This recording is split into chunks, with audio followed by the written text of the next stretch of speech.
Because technically my connection's fast. I just don't have the best equipment to run the connection. Okay, so yeah, here's the article here. So yeah, we're live now, I guess. But this is what we're led to believe in, that the Xbox sales are rising and things of that nature, and Microsoft is doing pretty well. I've heard the talk, and a lot of people are like, the Xbox is going to outsell the PS4 by the end of 2015. I'm like, no. Yeah, this is showing that during their earnings for the second quarter, I guess, if you will, ending June 30th, or I guess it's Q3 for them. I blame y'all. You broke my delusions. I had no clue what the real gaming industry was about until I joined this group. You bastards. Yeah, it's kind of here it's kind of shady because this particular company, they don't post direct numbers. So this article specifically says Microsoft Tuesday reported earnings for the quarter ended June 30th, and Xbox results were strong. Microsoft sold 1.4 million combined Xbox One and Xbox 360 consoles during the 3-month period. And during the 3-month period, isn't the PS4 selling that much by itself every 3 months, or probably a little bit more than that, I would imagine. And it's saying compared to 1.1 million the same quarter last year, of course, because more and more people are buying consoles. So over time they're going to continue to do that. Okay, so they're saying the revenue rose up, but it probably should have been up a little bit more because the Xbox One lowered the price or whatever. But I don't think that's really a factor because I have reason to believe that Xbox One is the bulk of this 1.4 million anyway. For whatever reason, Xbox 360 consoles are still selling, and they're still making a heap of profit on every last one of them. What the issue is now is that when you drill down into it, and that's why I have this little document here, they've broken down. They have Xbox console revenue. I can't even blame Google on this one. Yeah, it's split up in such a way that it's so indecipherable. Like there's no way for you to really tell exactly what's going on here. But you can enumerate a couple of things here. So in console revenue, they got almost $4.1 billion worth of console revenue. However, when you look down at operating expenses for console stuff, they're $13 billion. That's some. If you just count console revenue versus operating expenses. Oh, so it's only negative $9 billion. Yeah, not $9 billion. No big deal. Right? $9 billion ain't nothing. Please. Now, so the ace in the hole for Xbox though obviously isn't the console. It's all the additional little stuff, that the Xbox Live revenue, the Xbox game revenue, and things like that. So that's close to $2 billion between those two by themselves, right? So, but that still only puts you at around $6 billion out of the 13. The rest of that billion in the Xbox Entertainment division is Surface tablet revenue at almost 3.3 billion, and Xbox accessories, which is $2 billion. Dude, don't worry, they got the Elite Control come out. They'll make money. Yeah, it's just weird. One of the things that I found that was really odd was that the operating expenses for the Xbox and tablet market are actually bigger than Microsoft Office's operating expenses. So it's only 10 billion for a Microsoft Office, so even though that's the highest. Is not the most efficient then. Basically. Yeah, clearly, and that's the highest grossing revenue they have there. 25 billion, almost 26 billion worth of revenue they get out of Microsoft Office, right? Because Microsoft Office is almost on every platform. You can't hide from it at this point. So all that's there, and they only deal with about 10 billion worth of debt when it comes down to it. So it evens out. Right here it says about 17 billion, but when you go down here, they only clear 170 million in the plus, but that's because you have Xbox Live revenue, which obviously jumped up since there are an increase of Xbox Live members of recent. So those it's kind of mandatory now, but anyways. Yeah, that and since they're forcing since there are more Xbox 360s out there, they're forcing Xbox 360 users that were once under the family plan to get their own account for $50 a year. That I wasn't aware of. Wow. Okay. Yeah, they dropped that. So now on the Xbox, you have to buy an Xbox One. So you have one live account, and then everybody locally on that machine would be able to use that Xbox Live account to get online. That's Hmm. the only way to do family sharing from here forward. So if you want to play, if you want to play on Xbox Live using your original Xbox Live account on the Xbox 360, you have to pay $50 a year per account on that console. You can't have multiple users use the same um, Xbox Live subscription to get online with unless you're using that person's account the whole time, which obviously defeats the purpose. Yeah. Wow. Well, Yeah. I learned something again as usual. Damn. So it's kind of it gets Hmm. kind of iffy in there when you start looking at that kind of stuff. And obviously, the Surface tablet, you got 3.25 billion right there worth of revenue that they're giving you. So where would this entire thing be? Now, obviously, Surface and Windows Phone and stuff like that have some operating expenses all their own. But if you kind of look and see exactly what their growth is or what kind of profit they get from it, and you look around and just pay attention, you kind of notice that there's not too much of advertisement, if you will, other than the Surface Pro 3 stuff. So if you look at the Surface Pro 3 stuff, that's probably their most advertised out of everything here, Hmm. with the exception of Xbox.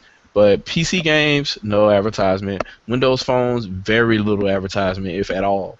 Um, so their operating expenses, pretty much for the most part, are it's going to be probably 50-50 Xbox and Surface. So if that's the case, then the operating expenses really should not be $13 billion. Should not Yeah. be. Well, that's proof that something's not right there. Because for them to spend that much money, what are they using that money for? Exactly. So it's just really weird. Now, obviously, they're in the hole because this Nokia division thing gave them a big hit. So they're $13.5 billion in the hole. Overall, what they'll be, yeah, they're $13.5 billion in the hole for Nokia overall. So that's killing them overall as far as their total income or their total profit that they're trying to show for this quarter. And of course, investors aren't too happy about that, but they're kind of going to grin and bear it because Microsoft is a good property to buy because their shares are obviously going to go back up within the next quarter. So Yep. it's just weird because when stuff like this happens, you have people like GameSpot. Well, I'm number one. This is the first article I could even find about them releasing this from um, um, a gaming a gaming press website, if you will. Everybody else is kind of like Forbes and Market Watch and all these other kind of people that actually they looked at the quarterly stuff and they reported on it. Now, if this was overly positive, I have a strange feeling that this would be all over the internet. So it's just kind of weird that it took only one site for the most part is really showing this, and they don't really go into details, if you will. They just kind of say, hey, 1.4 million combined, and Xbox sales were up year over year. That means nothing if you're not making profit. You could be up year over year and still be in a hole. Yeah, So but I mean, as, a lot of people will be like, well, I'm a gamer and blah blah blah. And what bugs me out the most though is I'm glad you pointed this out. Like I knew some of the stuff, I just didn't know the sheer detail you just, of course, provided us with. But I'm like I said, I'm part of multiple communities, and I've seen in some of the communities I'm part of, they'll be like, Xbox is going to outsell the PS4 by end of 2015 and blah blah blah blah. And I'm like,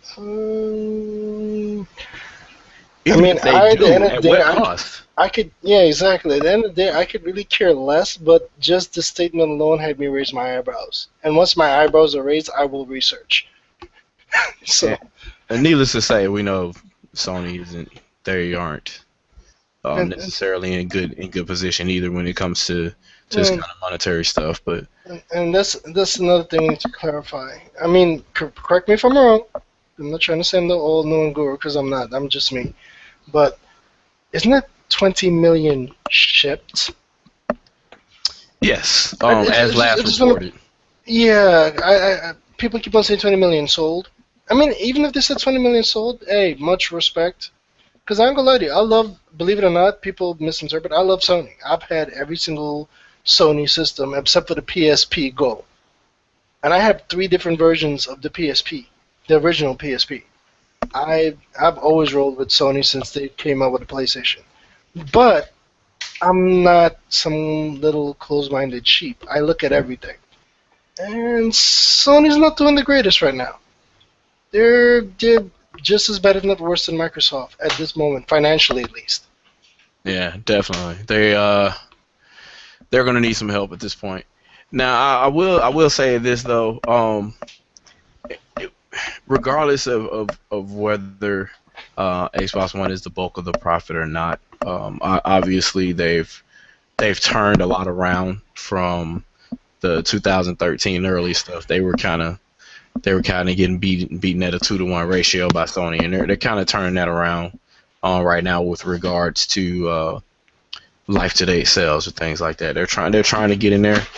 The only issue that I seem to have is they're kind of losing focus. It's almost like they're chasing market share at any cost, and they're not worrying about profit at all in the long term.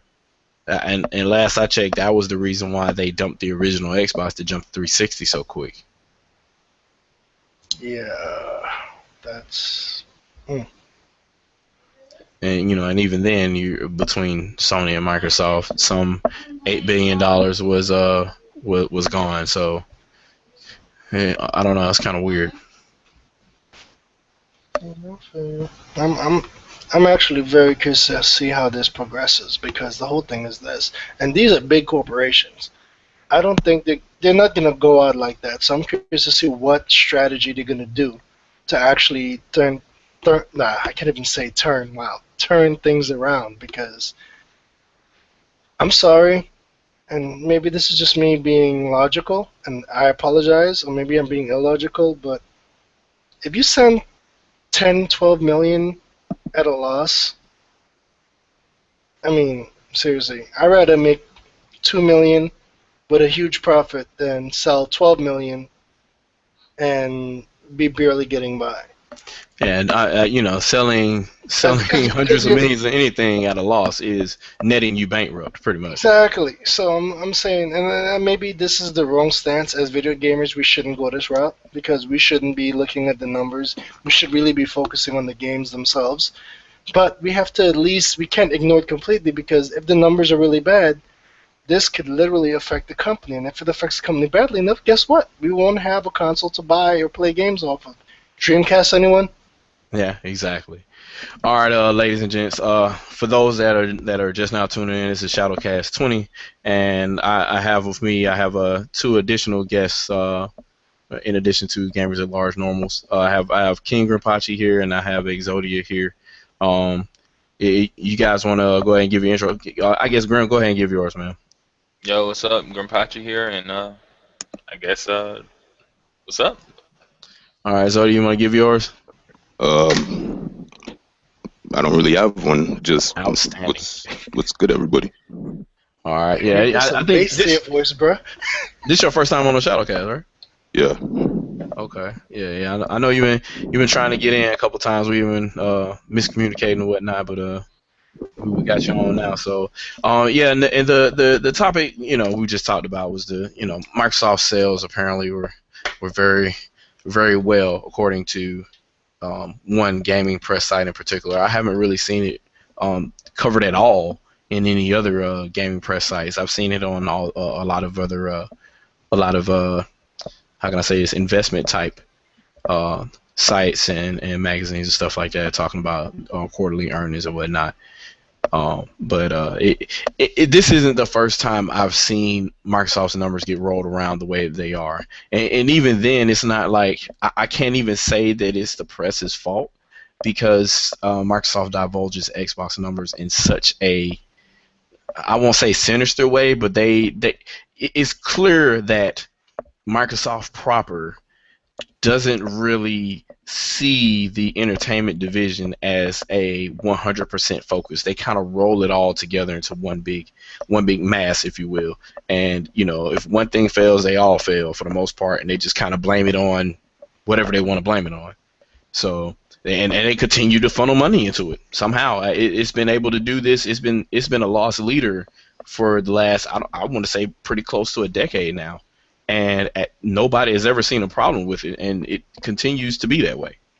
So I don't know if you guys have any comments on that, but if you've looked at any of their numbers recently or within the past 5 years or so, you'll see similar things.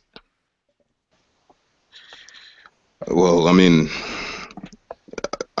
I've been generally aware of how bad things are for the Xbox division for a while, and I just think to myself, like, this can't last too long. People are wondering people are wondering why this isn't making the money that it should be making, and I've said before that, and a lot of people out there agree with this. Between Sony and Microsoft, one of them isn't going to make it to the end of this generation.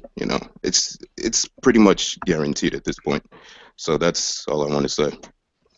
Okay, King, how you feel about it, man?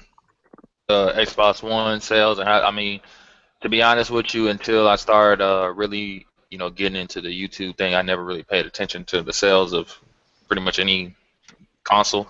But I mean, at the end of the day, it wouldn't bother me if the Xbox disappeared. As long as I like playing the games, and I just don't really particularly care where the games are played on. You know what I'm saying? So I don't want them to go away, but I just don't really have a real thought about it. But I mean, if they're doing bad, they shouldn't keep it's not smart business wise to keep just putting money in something that's failing. So if they got to cut the cord, they got to cut it. Relatively logical. I can see that. Cool. I guess I'll jump in since Shadow muted his mic. You done, Grimpachi? Oh yeah, I'm good. Yeah, I mean, well, for me, I look at it like this. I guess you could show my little bit of fanboyism matched with my logical viewpoint. If one of these two companies go down, I personally prefer Xbox. The only reason I say that is because the way Microsoft designed their division, almost every single game they have on the Xbox is on PC. So we are not really going to lose anything other than having a physical console in that regard. But that's just me being me. I mean, but at the end of the day, like you guys both stated, I highly doubt there's going to be 3 consoles next generation. And sorry for the haters out there, Nintendo ain't going nowhere. They are making way too much money to just drop like that. I didn't want to throw that out there because for the most part, everybody kind of this podcast was generated the way that it was specifically because the Nintendo war-beating drum has been done to death, I guess, by members of the YouTube community at large, if you will, be it good or bad. But you can't help but seem to notice that if anything like this happens on the Nintendo side, people are like, yeah, they should just make games for other systems, and they're gonna be broke within a year or so, and Nintendo will be dead within a year. I've been hearing that since Xbox One first came out. But they continue to post profit not only annually, but they continue to post profit every 5-year cycle. So when you look at the GameCube, when you look at the Wii, and even the Wii U right now, they're going to turn a profit over all the R&D money they use, all the advertising revenue that they use, and all the other types of operational profit, be it for shipping and publishing games, things of that nature. They're still going to be in the green, which means they're constantly making money every console generation, whereas the other two do not. They But may make profit quarterly more than Nintendo does, and they may generate more revenue than Nintendo does. But what's the point of making more revenue if at the end of the day you just owe it? yep, and honestly, like for the record, I admit this generation, Nintendo, just because based on what I've looked at the whole system, they make the most sense to me. I'm getting everything. Don't get me wrong. I've always gotten everything except for the original Xbox. But Yeah. but I mean, and for the record, I actually want everybody to succeed because competition is good. It would Everybody's actually be there. bad. It benefits us as gamers. It Sorry. would be bad if it was Nintendo only. I Oh, think everybody knows I that. definitely don't. As much as I have love for Nintendo this generation, I do not want Nintendo to be the only system. Yeah. Regardless of what some people may think, I definitely don't want, because Monopoly. Oh my God, no. We need We need at least two, if not all three, because the Um, competition forces them to improve themselves. If I they mean, have the monopoly, they're gonna get complacent. I kind of hope that if Microsoft or Sony do exit the console race, I want Nintendo to get rare. I ain't go front. I kind of hope another third person would step up. I do. Yeah, instead of it just being Sony and Nintendo and Microsoft, or Sony and Nintendo Sega, or get your whatever. shit together. I want Dreamcast 2.580. There you go. Obviously they have to find a huge venture capital firm to Yeah. finance. Yeah, that'll be an interesting meeting for certain. But EA for the win. EA could do it, and that would be kind of scary because I Oh think my God. yeah, They 3DO was could the do last it. time around. They actually could do it if they wanted to. Yeah, That's what Yeah, scared it's me. terrifying. Yeah, it is. It's actually scary. I'm laughing, but I'm not laughing. and they would literally. I'm thinking at this point they would have a cornerstone on the market too, because they have a hand in just about every genre for the most part. Oh They got God, you're sports on right. lock, but then you got stuff like Mass Effect. They got MMOs Yeah. out there. They have shooters. It's kind of Oh my scary. God, you're right. Yeah, they literally have their hands in every genre, more or less. Yeah. I'm Thanks for gonna giving me the night there, Exodia. Appreciate it. go. No problem, man. That's what I'm here for. All right. So the other topic I kind of want to talk about, it's kind of interesting.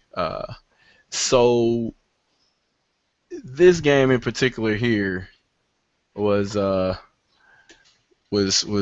promised. I won't say promised, but it was shown some time ago, and it was a tad bit how can I say this? A lot of people kind of expected it to appear, because there were a lot of things said regarding the progress of this game on this platform, and for whatever reason, it well, I know exactly the reason, but it was canceled for the most part. Um, that being said, there because they could not do what they wanted to do. Um, I'll give you the short and sweet of it, right? Based on the comments from Ian Bell, which is one of the he's basically one of the mods on the forums there. He's also one of the heads of the studio. He kind of went into detail. He didn't have to do this, but he went on the forums and basically explained to a lot of Wii U fans bitching about the game not being around and it being delayed and what's the deal going on and stuff like that. He literally explained what happened there. They had a tire model for the cars in the game um, that they were originally working with when they were planning the Xbox 360, PS3, and Wii U versions. Once they finally got hands on the Xbox One and PlayStation 4 development kits, they implemented a new tire model that was heavily CPU bound. That being said, they have a really hard time getting the SIMD instructions and some other physics calculations to run on the Wii U CPU. And a lot of people went ahead and they went ahead. The first thing they thought was, oh, well, the Wii U's too weak and it can't just run it. It can't blah, blah, blah, blah. Well, Ian Bell actually defended it, and he said that the CPU is really good. It's just not, it doesn't fit the type of code that they wrote for it. And they would literally have to reverse engineer everything or go back to an older tire model to have the game work in an acceptable frame rate or a acceptable way of running the game. And you know how that goes, especially with Fanboy Wars wanting to go. What would that mean to any of y'all? That means that what? That Wii U can't run the game, right? So since that happened, the kind of comments they decided to put out there didn't really help the situation. So to quote, the port did not meet our high standards, and the end quote being, what did he say? It's simply too much for Wii U. But it's not too much for the NX, which we still have no clue what it's about. Exactly. But he was looking forward to new hardware plans from Nintendo, and I'm like, unless you know something we don't, they weren't even really ready to discuss anything about that platform or what it may be, because we still don't know what it is yet. Until next year. They weren't going to talk about it until next year. So unless they've been shopping it around, which some of the rumors out there seem to be alluding to. Lies. Yeah. I know someone who actually is connected to Nintendo. No, there's no dev kit yet. And that's not me BSing, that's a fact. I would more side with what you're talking about. And they aren't going to do that. I don't think they're going to do that kind of stuff until they get their message out there, to be honest with you. And unfortunately, that's the way that Nintendo rolls. They've done that with their hardware in the past. Unless they decide to change things threefold, that's probably what's going to happen this time around too. They're going to have some type of briefing, be it public or private, and then they'll try to shop the hardware to people and cut deals and things like that. But it's going to be after the fact. It's not going to be, hey, we got this prototype thing working, this new Xbox, and here's the DirectX code that you guys need. Go ahead and work on a PC, and then we'll try and see if the debug unit that you're working with matches what we have. And that it's not going to work that way. Nintendo's not going to do that because they're too secretive. By the time they give that type of information out, insert console manufacturer here will come out with a clone of it immediately. So they don't want to play that game. And it's not necessarily a console power thing because Nintendo never really goes for that. It's the type of user experience they want to give. So I can't really see that as an excuse either. So I think they were just kind of hoping and praying that Nintendo would announce or just say, "Hey, developers, hold on, we have something for you. If you think Wii U can't do stuff from your x86 stuff that you're running." I don't know what else to to really say at that point regarding that, because there are documented ways for, and Satoru Iwata has actually mentioned this in, how can I say this, in direct words when they announced the Wii U hardware in their Japanese press release. And one of the first things they announced about it was that the CPU it supported it was big Indian obviously, but it supported little Indian headers, which means that you can kind of throw a wrapper around your your old RISC code and have CISC operators kind of work around that. And you can make complex code which would theoretically be down converted to, how can I say this, more reduced instruction sets that happen a lot quicker, so the CPU understands it a little bit better. And not only did they mention that, they mentioned that specifically that the Wii U's GPU was a GPU and that it would be able to assist in high SIMD type instructions. So if a whole bunch of cache coherent tasks needed to happen on the CPU end of things, it can go directly to shaders existing on the GPU and use that to assist in CPU related tasks. And when any of the forum members asked about that in the forums and asked had they tried to do anything like that when optimizing the game, there was no direct answer from anybody there. So and they wouldn't, obviously there are no screenshots or anything like that of this version of the game, or anything else to kind of show what happened. Somebody mentioned something about that there are dumps of the change logs for development of that version as evidence that the game was being worked on. I don't know. I'm gonna say show me video of it running, but I'm not gonna say that it was never a project that they were working on. But it's kind of shady to me that you would go from saying the game is working just fine, like people directly asked you how the Wii U version was going, and you said great, and all of a sudden we get these other issues. Now, I understand that at one point when somebody might have asked that, you may have been using a different tire model, which causes a lot of these issues that we're talking about right now. So it may have been working fine at one point in time, and after the fact you guys found out that it wouldn't be able to emulate what you guys basically ran balls to the walls with on the PS4 and Xbox One. So the question here is, even if that's the case, at some point you knew that well in advance. I want to say about a year ago. So because the game's been out, how long has this game been out for? About three months now?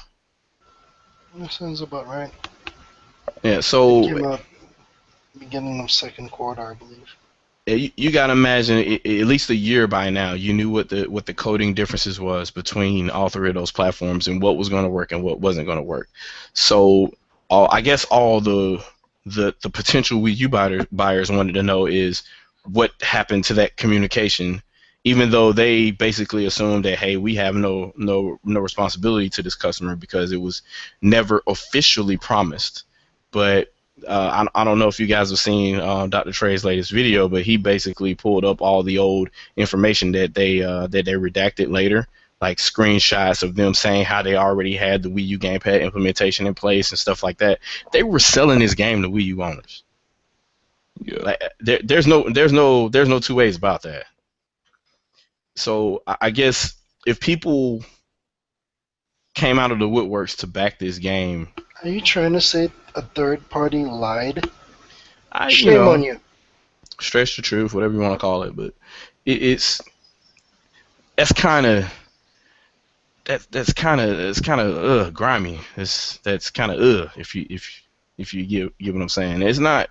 I understand that shit happens. I know that when you're expecting one thing when you're debugging for one type of implementation that you're going with, and all of a sudden the code base changes, or expectations from the publisher changes, or hey, this lighting engine doesn't work in the very last fucking level of the game, so we got to scrap the entire thing now.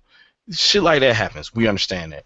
But when it comes to being upfront in the public with a game that is not finished, you know it isn't finished, and you know that a lot of things need to be implemented, like, you can't. I personally wouldn't go publicly and say everything is fine, and then right after that say, oh, well, it's kind of not fine, and we don't have any evidence of the game even existing at this point. I want to see video that kind of confirms what the mock-up screenshots were from when they were looking for backers. Show me video of that Wii U gamepad and the different things that they had in place, and then I'm totally a believer at that point. I mean, I have more faith in your studio going forward for whatever platform that you develop for. That's just kind of my focus. I don't. What's you guys' take on it? Who's going first? I'll go last this time. All right, then I guess it's my turn. Yeah, I agree with everything you said, Shadow Fox. My problem from the beginning has been just the lying. It seems to me like they went out of their way to oversell this game to Wii U owners when it wasn't in the state to be sold in the way that they wanted to sell it in. Basically, yeah, it's an ugly situation all around. That's it. Sorry to interrupt. I just have to say this real quick. You need to be the voice for Apocalypse in the new X-Men movie. I'm just saying. Yeah, yeah, I get that a lot. That's a good thing, bro. To have a powerful voice goes a long way. I sound like a kid half the damn time, and I'm gonna be 35 next month. Oh, damn. Yeah, I look and sound like a goddamn kid. So. Yeah, I'm 24, so lucky. Goddamn, see, you sound older than me. Well, don't feel bad. I think I got carded for cigarettes about 1.5 years ago, so it's okay. And I haven't been 17 in a very long time, so it's I guess it's good to look young. Yeah. It's a good thing. It can be a hassle at times, but it's good in the long run, I guess. Graham, how you feel about this, man? Is it? I know a lot of Nintendo fanboys kind of jump to it and saying, "Oh, they're evil. They shouldn't have done this. They're just lazy developers." And I'm good until they were like, the game is running fine, and these are the things that we're doing specifically to make it different, and we don't have any evidence that ever happened. Well, when it comes to to be fair about Project Cars, never was something I was truly interested in. Like I could buy it now on PC. I just not my thing. So I wasn't really following all the articles and the different things that devs were saying. But if they were pumping the Wii U version up, there is no Wii U version. There is no signs of it really ever existing. I could see why people are upset. I hear that people, Wii U owners donated their money to the studio. Well, in regards to that, no offense, I just want to clear that up. Any and all people that invested received a return based on profits. So if they sell more than 250,000, which they did, every person that chipped in received an appropriate profit. So even those that quote unquote got screwed over, they got paid. Just want to point that part out. They got an extra €10 back or something like that, I think. Yeah, per every 250,000 units sold, they sold almost 1 million plus. So Okay. they're banking money wise. That's why if you notice, no one who actually funded it is bitching. People who complain know of people funding it, but they themselves didn't fund it. And you gotta also ask yourself this, that's why I kind of step back. I still like doing these chats, talking about stuff that goes on in the community. But you got to realize something, like how many people complaining about Project Cars, not coming to the Wii, we're going to buy Project. Not saying it was right. I'm just saying, like, some things are just, I just say, Not look, really it worth didn't your come. time. It didn't come. That sucks. But there, like, there are other games to play. I get the whole, they lied to me. But at the same time, you got to really think about it. They're a business. They don't know you, so them lying to you is like a stranger lying to you. Like, it's like, personally, that wouldn't matter to me. If a stranger lied to me. It's only when, like, I can see the people who, like he said, the people who donated, they may feel some type of way. But since he told me they getting their money back and then some, they don't care anymore. Good. So now it's just like people who they get the PC copy too. Don't get me wrong. So they still get the game and they get bank. So yeah, the people complaining now really have no ties other than, they lied to me. But then when you ask those people who are they to you, and then they say a developer, maybe that click in their brain and say, well, wait a minute, well, I mean, pretty much all the developers have lied to you at once upon a time, like, and it didn't phase you any type of way. I don't see why this one either. But I think it's more of just the Wii U situation. I think it's more of just people. This is like something that happens on the Wii U where things are promised, things don't come, so people are just tired of it, so they keep, I guess, complaining about it, hoping something will happen differently. But I mean, I just don't really have a thought about it. It didn't come. It didn't come. Yeah. It's. I guess it's striking more of a chord for that particular community because Nintendo platforms historically, since GameCube was probably the last time that a premier racer was really on that platform that existed everywhere else. And that was like Burnout and the last couple of Need for Speeds on GameCube. There were a couple that existed on Wii, but there were like nothing like what was happening on 360 and PS3. And there isn't really anything like that on Wii U right now. So with them kind of knowing that, it kind of looks like they were targeting the Wii U audience because they knew that they had, they had that market cornered, if you will. And they kind of put that out there like, hey, guys, believe in us because we're actually trying to put a serious racer on your platform and nobody else is. And that's where I got to jump on the bandwagon in that regard because they prayed, they lied. Like, if it wasn't for that, I wouldn't give two shits, honestly. It's whatever to me in general. Yeah, at the end of the day, it doesn't matter for those that actually backed it, like you said. So, but I thought the Wii U got one racing game though. Then they get they got Need for Speed, right? I have it. Most Wanted. Yeah, Most Wanted You. Which at the time I was hearing was the superior version when it came to the consoles, and but what I heard it didn't sell because it came out. It came out a couple of years later. It was slightly overpriced, and you didn't get all the DLC. And you know how Nintendo fans are regarding that. They're like, well, like me, I pick up whatever because I play on everything, and I was curious. But a lot of Nintendo fans are like, well, it's a little overpriced, and the game is 2 years old. Why am I buying this game? That's the other thing I kind of wanted to chime in on too. When you were talking about that, they don't. Typically, a lot of these people are real vocal about wanting stuff there, but when it comes to putting your money where your mouth is, they don't do it. So, like, everybody was mad at. I saw both sides of the coin when everybody was mad that Mortal Kombat didn't come to Wii U. Clearly, it could. Technically, clearly it could. The network is there. The netcode is there. The platform is more than capable. It works. It works off the Injustice engine for Christ's sakes. So why couldn't they just go ahead and build a version of that game? Well, how did Injustice do on Wii U?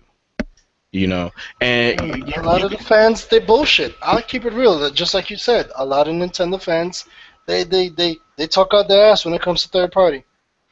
Yeah, it's really a tricky situation. Like when I was growing up, see, I wasn't aware of this stuff going on because I just buy games, play games, and I didn't care. But I still am. I'm a big Dragon Ball fan, and I was wondering why didn't Budokai 3 or the Tenkaichi series come to the GameCube?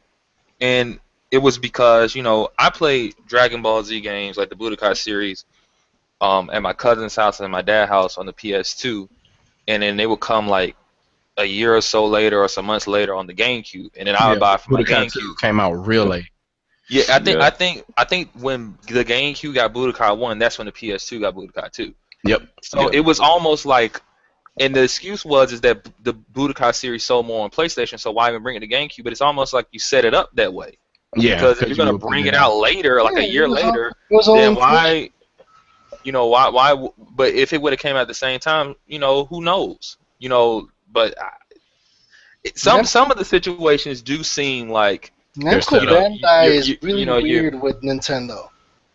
I think Atari was in charge of the series back then, though. Yeah, that was Atari. It was Atari. Okay.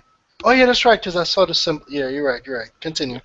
It seems like a lot of Nintendo, like they get set up in these weird positions where it's like, they expect like some miracle to happen. Like with the Need for Speed thing, it didn't get the DLC, as you guys said. It did look better, but it didn't get the DLC, and it came out a year later. And then, to be honest, a lot of the Wii U owners probably own a 360 or PS3 and already bought the game in the first place. Exactly.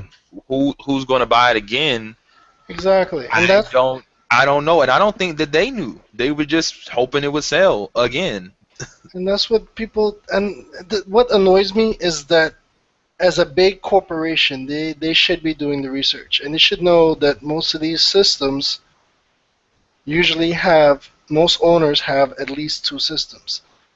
At least. So usually if it's like somebody has a PlayStation, they probably have a Wii U. If they have an Xbox, they probably have a Wii U. You rarely see someone with just an Xbox and the PlayStation, although they do exist. They either have one of those systems with a Nintendo system, or they have all three. That's the pattern. So why would someone who owns all these systems buy a game they already have at a more expensive price? Where's the new content? Oh wait, there is none? It looks a little bit better? Yeah, I'm gonna save my money. Yeah, and it doesn't help that third-party games, for the most part, kind of set the tone back in the PS3 or 360 era, where they weren't evergreen titles at all. They would come out at launch, sell like 1 million copies or something like that, and then disappear from the face of the fucking earth. So you have games like Batman will come out, right? And you have a group of people that will buy a whole bunch of it at launch. And you have a group of people like me that are like, you know what? I'll just wait a year. I'll get all the DLC, and I'll get it for less than half of the price of the game. Exactly, because they use your freaking brain. So if it's coming out for the Wii U for $60 with less content that's on the 360 version, I'll wait 6 months and it'll be on Amazon for $13, which is the case for Mass Effect 3 and all those other third-party titles that came out launch for Wii U. That Pretty were, much. they came out either day and date with 360 version and missing DLC or something like that, or they came out and you said Mass Effect. Effect. Batman, it was a year later. And Mass Effect was a perfect example. They released the Mass Effect 3 for the Wii U. Keep in mind, Nintendo's never had any of the Mass Effect games, so they just kind of did that funky comic book style, whatever. Yeah, to walk you through the first two games. Yeah, and what was the price? Like $60-something? They wanted the full 60 for it. But then they have the special all 3 games edition for the other 2 systems for like what, $50? For $10 less, all 3 games. So you get all 3 games for $10 less. I'm sorry, if I had a choice between those 2 games, I'm gonna get the $50 game because I have all the systems. But here's the kicker. They announced that version they announced that trilogy version 2 months before the Wii U version came out. Exactly. So, and they want to get mad that they don't have good sales. Well, no shit. Gamers, granted, we do stupid stuff. We're not that dumb. If we have 2 options and there's a cheaper option with more stuff, yeah, we're gonna go with the cheaper option with more stuff. It's just me. I mean, come on. It's the worst catch-22 in the world. Third-party developers can't catch a break on Nintendo systems because they don't try. And then there are instances where they could use that proof to say that, well, this third-party developer over here tried, and it didn't sell shit. But then you have certain instances where, say, on the Wii, you have developers doing stuff like Dead Space and House of the Dead Overkill and No More Heroes and stuff like that maybe didn't sell millions and millions of copies. Maybe they sold 1 million or a little less than 1 million, but they still made a profit. Then they took that profit and used it to go fund 360, PS3, and Xbox One projects. Yeah, that's a weird pattern that I'm... And they will say nothing about it. They'll just take that money and use it elsewhere. So it's kind of a chicken and egg. So even if it is successful, will it still benefit Nintendo platforms in the future, or will they just use that money for the other platforms that they're more familiar with? There's almost a no-win in that scenario. So there's already a stigma that people that own this platform only invest in Nintendo published properties already anyway. So when you have... That's not the case. But yeah, sorry. The best-selling... What's the best-selling M-rated title? Is it... I want to say it's Zombie U. Yeah, I think Zombie U is. Zombie U is the best-selling M-rated title on the Wii U. I think it just sold, just shy of, or is it Bayonetta 2 now? Because Bayonetta 2 sold, what, 600,000? Bayonetta 2 is climbing the charts, but I think Zombie is still ahead of it. I Yeah, it's think like they both. 800,000 or something. Yeah, which is a shame because these are really good games. I'm actually doing a giveaway on Bayonetta 2 and Wonderful 101, but I'll talk about that later. Yeah. I have 2 brand new sealed copies that I'm selling. Well, I'm giving. Well, I said selling. I'm giving away for free. Sorry. Yeah, so the topic kind of spiraled, but it encompasses part of the problem. These guys were jumping. Had they actually stuck with this, they were jumping into a scenario where they could possibly win, which would be very rare. They could possibly win, and it would still net nothing for the platform that they committed to. Because number one, I kind of knew that this was going to go the way that it went as soon as Namco became the publisher. At this point, I kind of saw that coming. I'm like, Yeah, oh, Namco has a weird business practice regarding Nintendo. I don't understand them, because unlike the other publishers, most of them are either a-holes, they either I don't give a damn about Nintendo, or they're totally with them. These guys will do a great project with Nintendo and then shit on them like 2 weeks later. yeah. So It's really odd. we got the first Tekken game on the Nintendo home console that came out at launch. Which I enjoyed. It's actually pretty good. But it didn't get any other future updates. Tekken 6 came out. Tekken 7 is out now, and no mention of Nintendo hardware to be seen. Yet Hiachi is going to be in Smash Brothers. Nah, you kind of got your thing flipped. Tekken 6 came out before. Yeah, it came out before. Yeah, you're right. So Tekken 7 is going to be the new game. But I mean, to be fair with that, that's a tricky thing too, because why would Namco expect Tekken to get big on a platform that was never on in the first place? Now, the reason it did well on 360 was only because the 360 was the popular platform at the time. Well, in this case, you actually have a precedent. You have a precedent already there. And say what you will about how official it is, but Smash Brothers outsells any other franchise right about now. Like any other major franchise, with the exception of, say, Call of Duty or Grand Theft Auto, it outdoes Halo. It outdoes the Mass Effect series. Any of these other franchises, Smash Bros. Has beat them, all of them. Smash Bros. Smashes everything. It's a very high-selling game for a platform, for platforms not selling that much, if you will. So basically, you're like saying, like, because of the collaboration of that game, Namco and Nintendo should have a better relationship? They should have a better relationship, and Smash Bros. Has already set a precedent for the fighting genre to exist. It can be popular there. It just depends on the weird thing. They're working engagement. on the Pokemon game right now, Pokken Tournament. That's why Namco Bandai throws me off, because they will diss Nintendo and compliment them within the same month. I mean, from what I'm understanding of the situation, is that, you know, I believe it is true that Nintendo gamers buy pretty much Nintendo products, and that's true. They may be interested in other things, but there are numbers that support that. Yes, they want to buy. When they buy a Nintendo platform, they buy Nintendo games.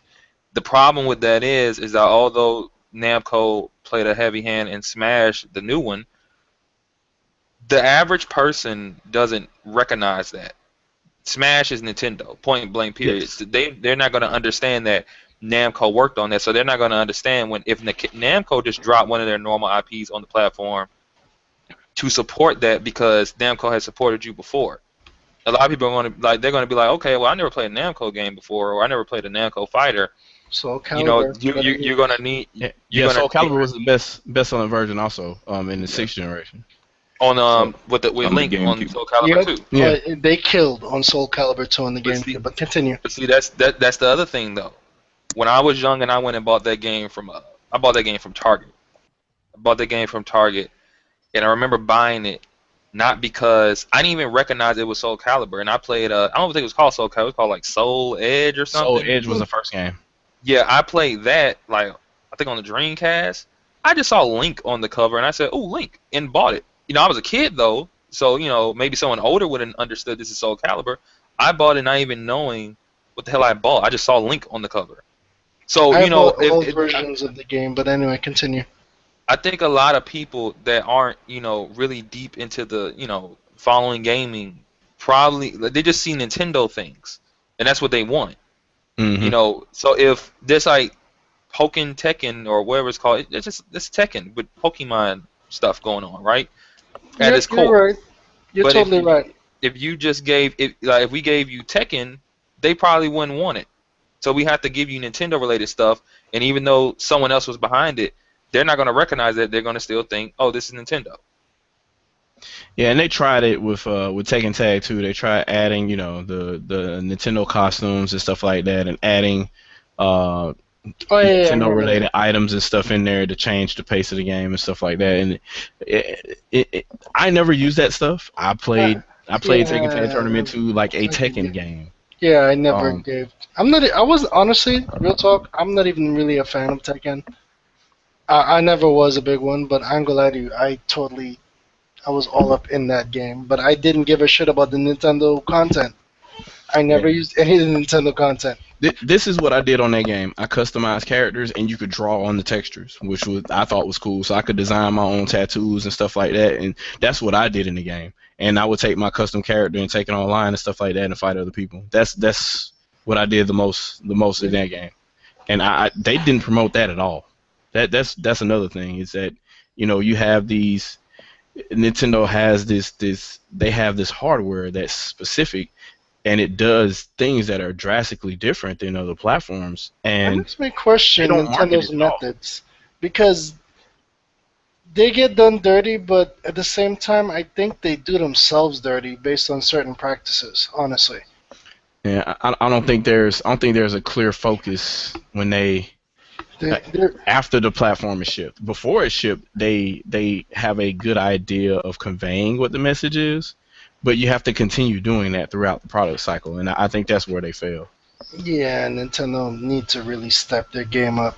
You could use puns or not, I don't give a shit, but they really do need to step the games up in relations towards the third party. I mean, for the record, I'm not one of those Nintendo needs third party or they don't need third party. I'm just saying, as a company, it is smart to get any and all resources that you can use to your advantage. Period.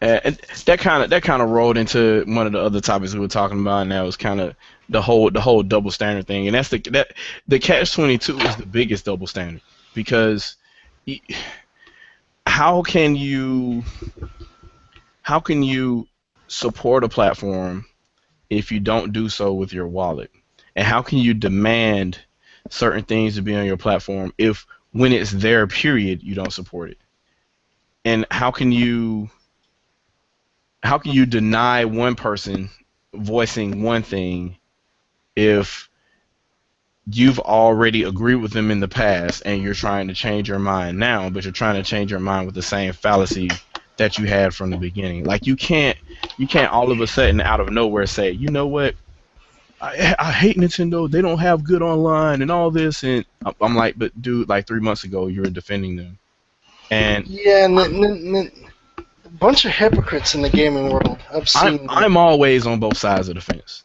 Always. I'm always like, okay, I see that they're not doing this, that, and the third or whatever, right? I see that this feature is in here, this feature is in here, this feature is in here. But I also see that all these features are here that are not on other platforms. Nobody seems to hype that up like they hype up Nintendo missing the things that other people have. And that's the thing that I try to point out, and it looks like I'm defending them, but I'm like, no, it's there. Why don't you pay attention to that part? Everybody pays attention to Exactly. this, but nobody pays attention to that. Why isn't nobody saying like, okay, the browser sucks on Xbox One? Like, why is nobody saying that? Why is nobody saying that, hey, you can stream video all over the place on Wii U. You don't need Twitch. You don't need. Nobody even talks about it. Of course, it's all selective memory, and this is, and I sorry to waste the time on the podcast, but I just have to do this real quick. People, and I know people are different, but Nintendo gamers, well, just gamers in general, we actually buy everything, or at least some of us do. Like they're like, oh well, Nintendo games don't buy a third party. Well, let's see, we got Injustice, Bayonetta, Most Wanted You. I bought some Wii games because I never had a Wii. So we got Demon Blade Muramasa. Oh, that's a good one. We got Tekken. Wonderful 101. Angle Front. I got Your Shape. That's that Ubisoft bullshit. Let's see where we're at. Captain Toad. That's Nintendo. Donkey Kong Country. Yeah, I ain't gonna show that. Whatever. Oh, the extra copy for the giveaway. Mario Kart 8, Monster Hunter Ultimate, That's good. Super Mario Brothers, Nintendo Land, Pikmin 3, Resident Evil, Scribblenauts Unlimited, Super Mario World, whatever, Tales of Symphonia, which that collection thing was bullshit, but you guys already know that. Xenoblade, Zelda, whatever. Yo, they need to have a sequel to this. Real talk. Tatsunoko versus Capcom, that shit is fire. I don't care what nobody says. Good luck finding the joystick for it though. It was $80, but like you couldn't find it anywhere. It was very rare. Samurai Shodown collection, because I fucking love Samurai Shodown. Sorry. Super Mario Galaxy, whatever. There was a Metal Smash Slug Bros. anthology for the Wii also. Long Oh, time. I'm gonna have to pick that up. And that's about it for now. But you saw all those third-party games, but Nintendo gamers don't buy third-party, right? I will say that me and you are in the vast minority when it comes to that. I'm not denying that, because believe me, I've met a lot of these cats, and yeah, some of these guys need to take off your Mario cap and your Super Mario Brothers underoos and grow up. I'm not saying that Nintendo fans are big kids, but some people are way too deep into the Nintendo camp. We're gamers first and foremost. That's all I gotta say. Even the people that aren't necessarily Nintendo gamers, it's still the same problem. So you'll say that, you guys y'all only have 2 or 3 games a year. No, this platform gets a lot of games too. And you say, well, you don't have this game, this game, this game. Yes, but we have this game and this game, and they're not going to be anywhere else but on Nintendo. Well, that don't count because that's Nintendo. Okay. That fake double standard. Well, here's the other thing. Like games are only AAA if they're talked about a lot. Whatever happened to them actually being of high quality? Not necessarily high production values, high quality. By the way, does Hyrule Warriors count as first party or third party? Third party, yeah, it's third party. I got Hyrule Warriors as well. I think that doesn't include the digital one is first, ain't it? 1.1 is second, I think. Second party. Because Nintendo own the rights and the IP, right? Second party. Yeah, it was the Nintendo IP, but it was produced by a third party, so it's technically second party. Yep. Oh, okay. Kind of like Eternal Darkness and even the Metal Gear game. It was technically a third party game, but it was created by a second party studio. So it's kind of weird. It's kind of a gray area, honestly. Those games are.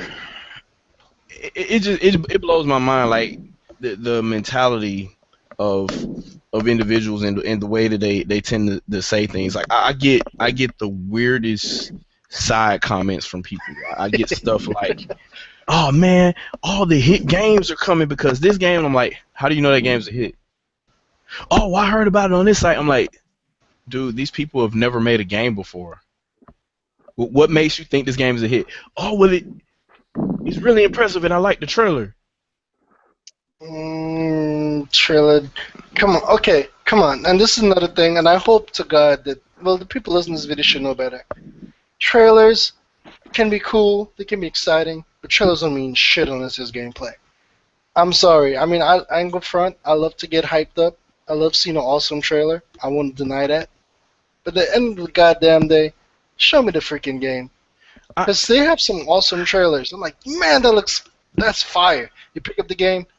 It's some bullshit, son. Well, here's my problem. My problem is that okay, so you have some things where you kind of know what to expect.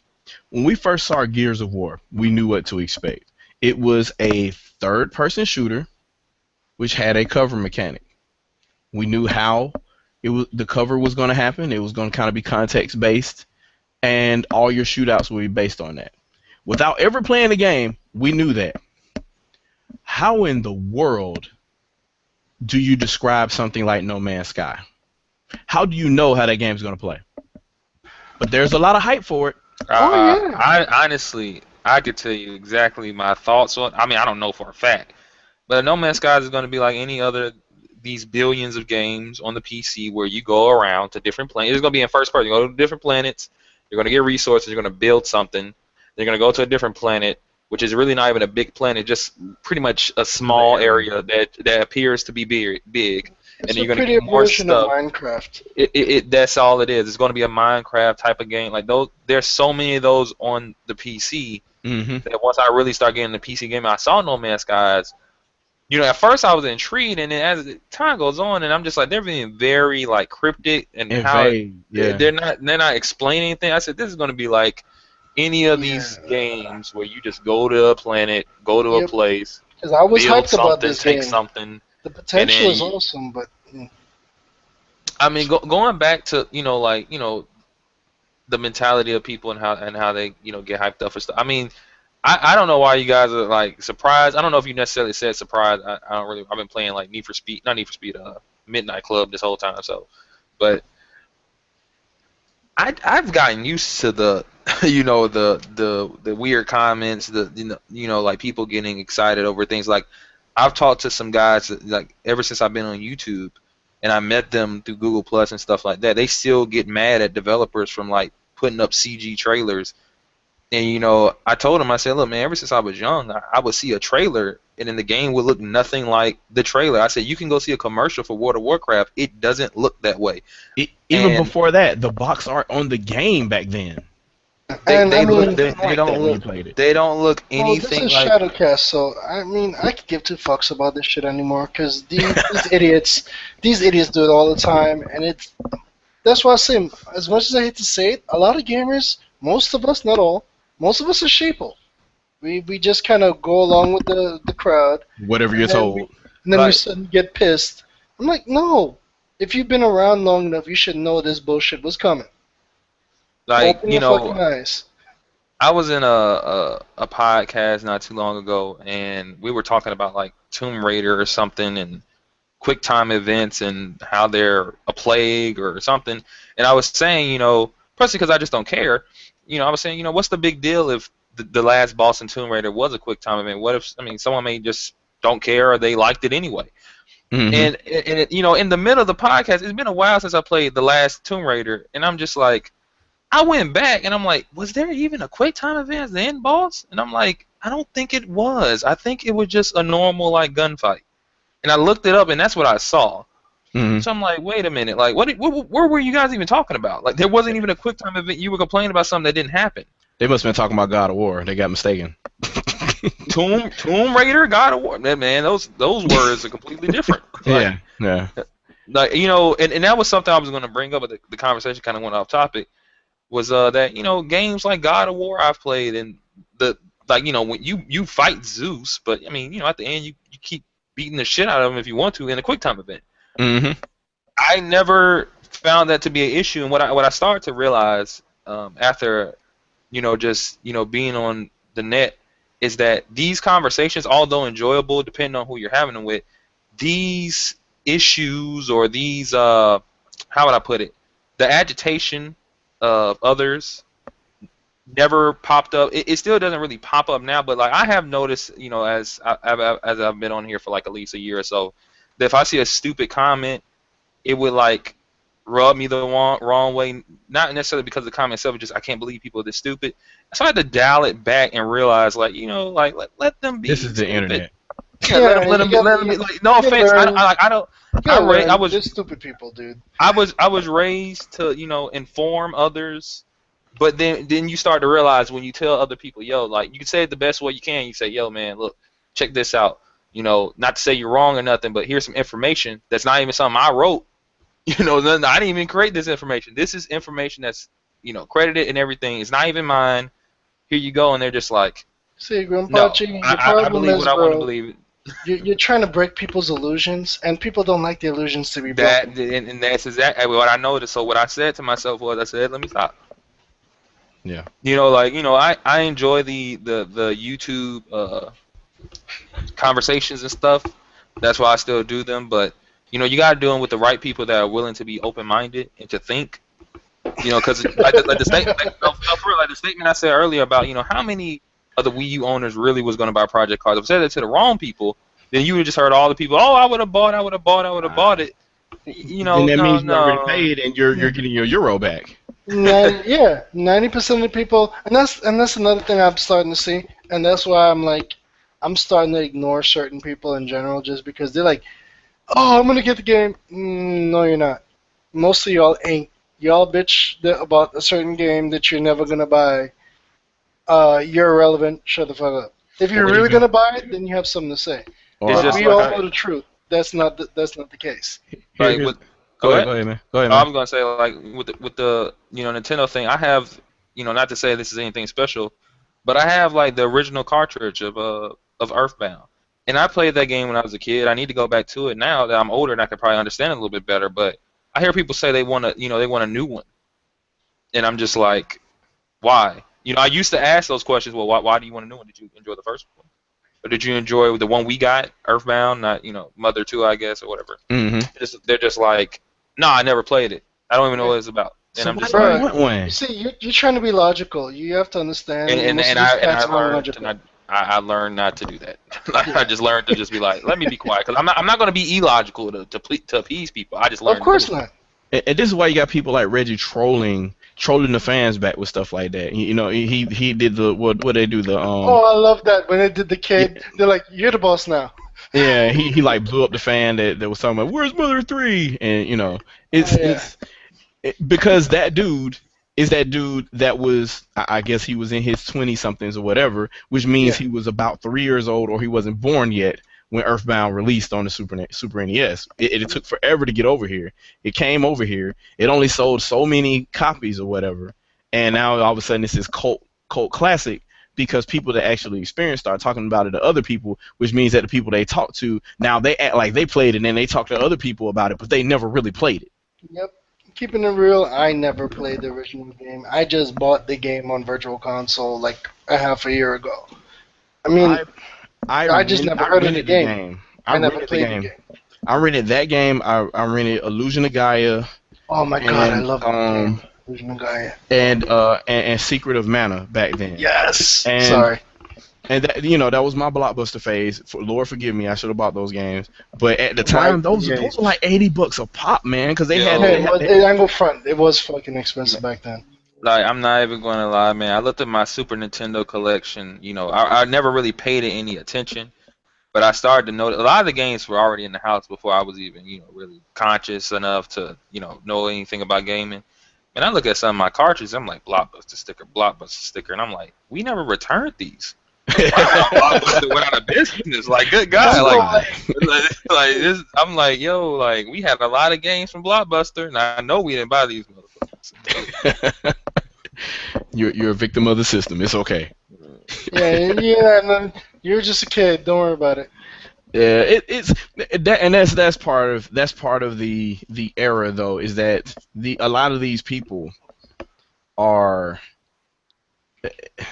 self-proclaimed hardcore gamers or self-proclaimed old school gamers that weren't even born when this stuff was coming around, man. And even there are people that are a decade older or younger than you and I that have gone back and actually played these games, and they can legitimately ask for some of these older titles to be re-released or have sequels to them and stuff like that. But then there are plenty of people our age or older that have never touched them. But just because they remember the name from way back when, yeah, make a sequel to that. Dude, you ain't played the game.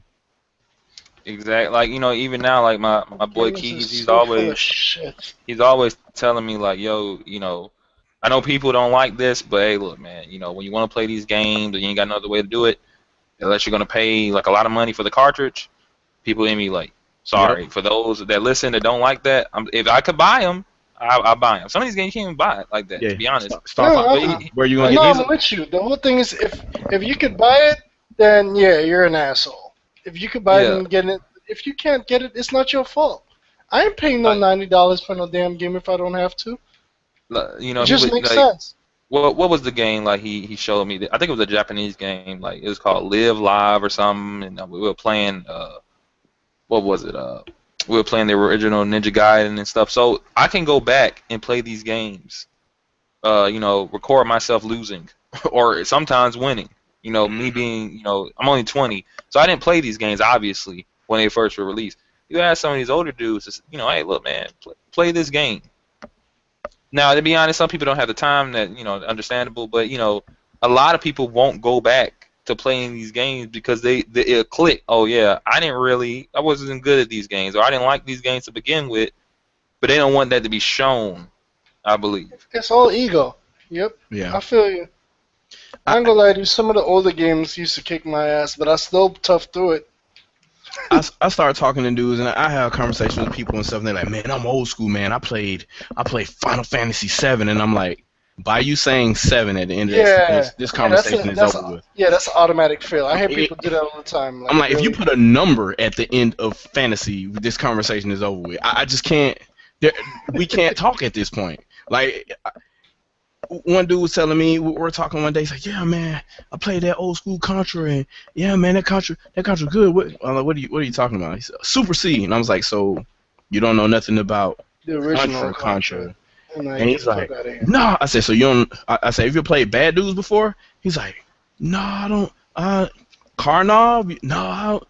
Oh, Karnov! Wow, you never played POW, Prisoners of War? You never played that? Oh my God, dude, don't mess with my heart. I started having conversations like this because these were the games during the time that were pioneering some of the genres that are popular right now, and POW was the shit. And you got people that have no idea where a lot of these game concepts came from. And I'm having a conversation with them about this one game they claim to know about, when in reality I find out that they either emulated it or somebody loaned them a cart and they played it or whatever. And they never really played it way back when, because if they played it way back when, they knew about all the other games that were being played back then too. I mean, not only that, you know, like me going back playing these older games, like, to be honest, I would say, because I was born in 95, but I played a lot of Super Nintendo. Played a lot of Super Nintendo, PS1 and stuff. You know, but I go back to these older games, and you go back to them, and you're like, oh, now this is where this idea came from that I see now in all these other games now. And that's fun to see. A lot of people don't want to do that. Like, a lot of people don't want to go back and play older games. Not saying they have to, but if they did, they can get a better understanding of stuff. Like, you know, I sit back. What used to blow my mind, and like I said, this is why I took a step back and said, let me stop talking, you know, let me just nod and not say nothing. It's when people sit back and say they're Naughty Dog fans. And obviously, Naughty Dog made games before the game I'm about to mention, but when you say you're a Naughty Dog fan and, you know, you've never played Crash. Yeah. Yeah, it's like, or not even that. Like, okay, you could be a fan off of one game. I'm pretty sure you can be. But when you say, oh, I'm a Naughty Dog fan, what Naughty Dog games did you like? Because, you know, we could sit here and talk about it. You know, I like Naughty Dog too. The Last of Us. You played Uncharted? No. I have the same problem. I have the same problem when people say that they're Bungie fans, and I'm like, so, how do you feel about the Cortana letters? And they're like, what? I'm like, so, what do you know about John's message in Marathon Infinity? And they're like, what? Dude, Bungie. If you're a Bungie fan, they existed like on the Mac a long time ago, and people don't. See, that's why I make it very clear. I'm a Halo fan. Yeah, be honest. Be like, and not a very deep one either. I'm not a very deep Halo fan. I just like the games. I play them a lot. That's as far as it goes. I don't read too deep into them or nothing. Like, people have no idea that this character. They make these grandiose statements and they don't know what the fuck is really going on. Sorry. Yeah, I'm like, this main character that you guys are hooked to in just this one time frame, he exists in like 3 at the same time, and like, none of you are ever going to catch that because you're never going to go back and play Oni and all this other kind of shit. You're not going to go back and play Myth. Nobody's going to do that. So it's kind of hard to hear people like even the gaming press these days like talk is and grandstand and say, oh well, this is the pinnacle of storytelling and the flaws of this game are overcome by this story, and I'm like, are you fucking serious? I tried playing a marathon not too long ago. A YouTuber by the name of This he would always just go on about marathon, and he would just like, if you like Halo, then you should like marathon. Now I honestly believe that's a stretch because I tried playing it, and it doesn't play. I mean, it looks similar if Halo was Doom style, I guess, but it doesn't play right. I don't know. Maybe that's because it's like Doom though. It plays very odd. Like, you know how Doom, your gun stays on the same level field and you just shoot and it's like almost an auto targeting thing going on. Yeah, you don't have to aim up and down. Yeah, Marathon is weird where, I mean, maybe I got the controls wrong, but you gotta aim up and down, and for that style of game, it doesn't feel correct. I don't know. Yeah, and I don't think mouse look was added to the first game. I think it was modded after the fact. So there was specifically keys to map for looking up and down. I think for that first game, I have to go back and play it again. I'm a fan of 2 and Infinity, so I haven't. It's been a long time. For anyone that wants to play them, like you can get them legally for free. Yeah. And play them.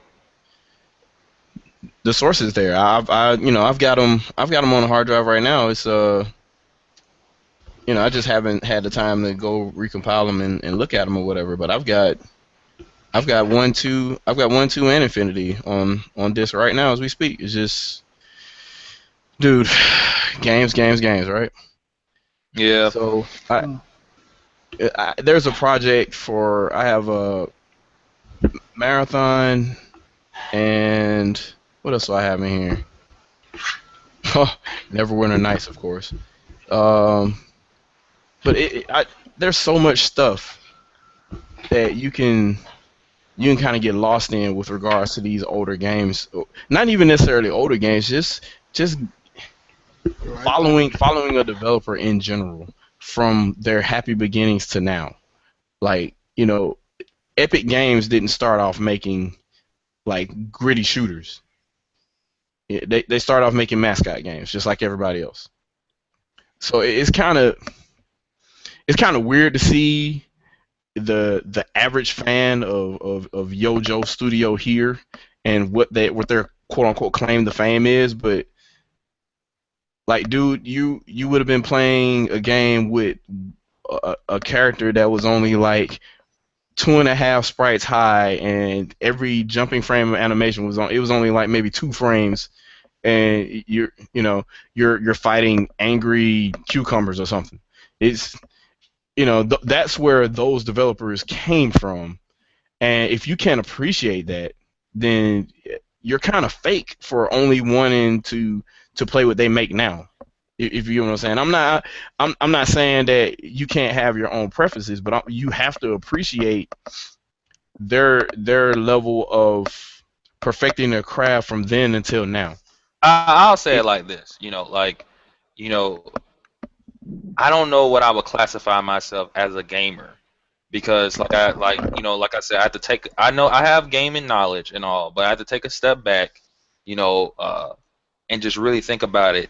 A lot of the things that I cared about gaming wise, they didn't really change when I got on YouTube, but things started to like manifest that I really just didn't give a damn about before. You know what I'm saying? Yeah. So I don't like the whole hardcore core casual gamer. I hate that. I never between my peers, between my family members who all play games, I've never heard that terminology before, because it didn't matter. The only terminology regarding games I've heard was game freak, but that refers to someone that just plays games all day and doesn't do anything else for the most part.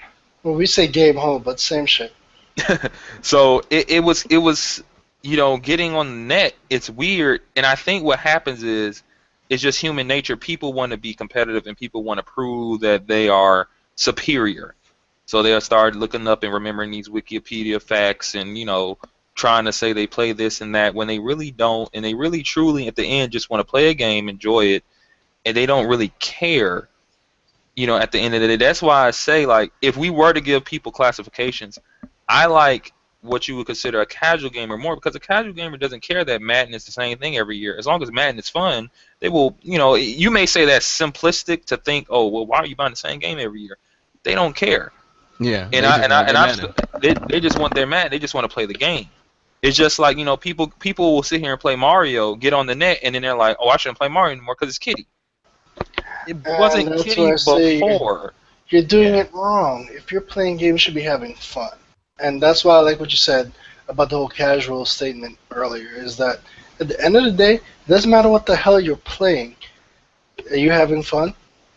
Good. Yeah, I had a problem when I was listening to somebody struggle and tell me why they yeah, and this is probably gonna be interesting to you, but I was listening to somebody, and this is major press, by the way. I was listening to them struggle and try to explain why the order was fun to them, even though they weren't having fun playing the game. They were enjoying the story as it was progressing, but the game's mechanics got in the way, but he was still trying to say that the game was fun to him. Now, for those that did have fun playing the game, that's great.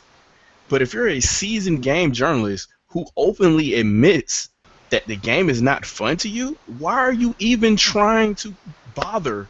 Cash rules everything around me. That blows my mind. Like, why would you even...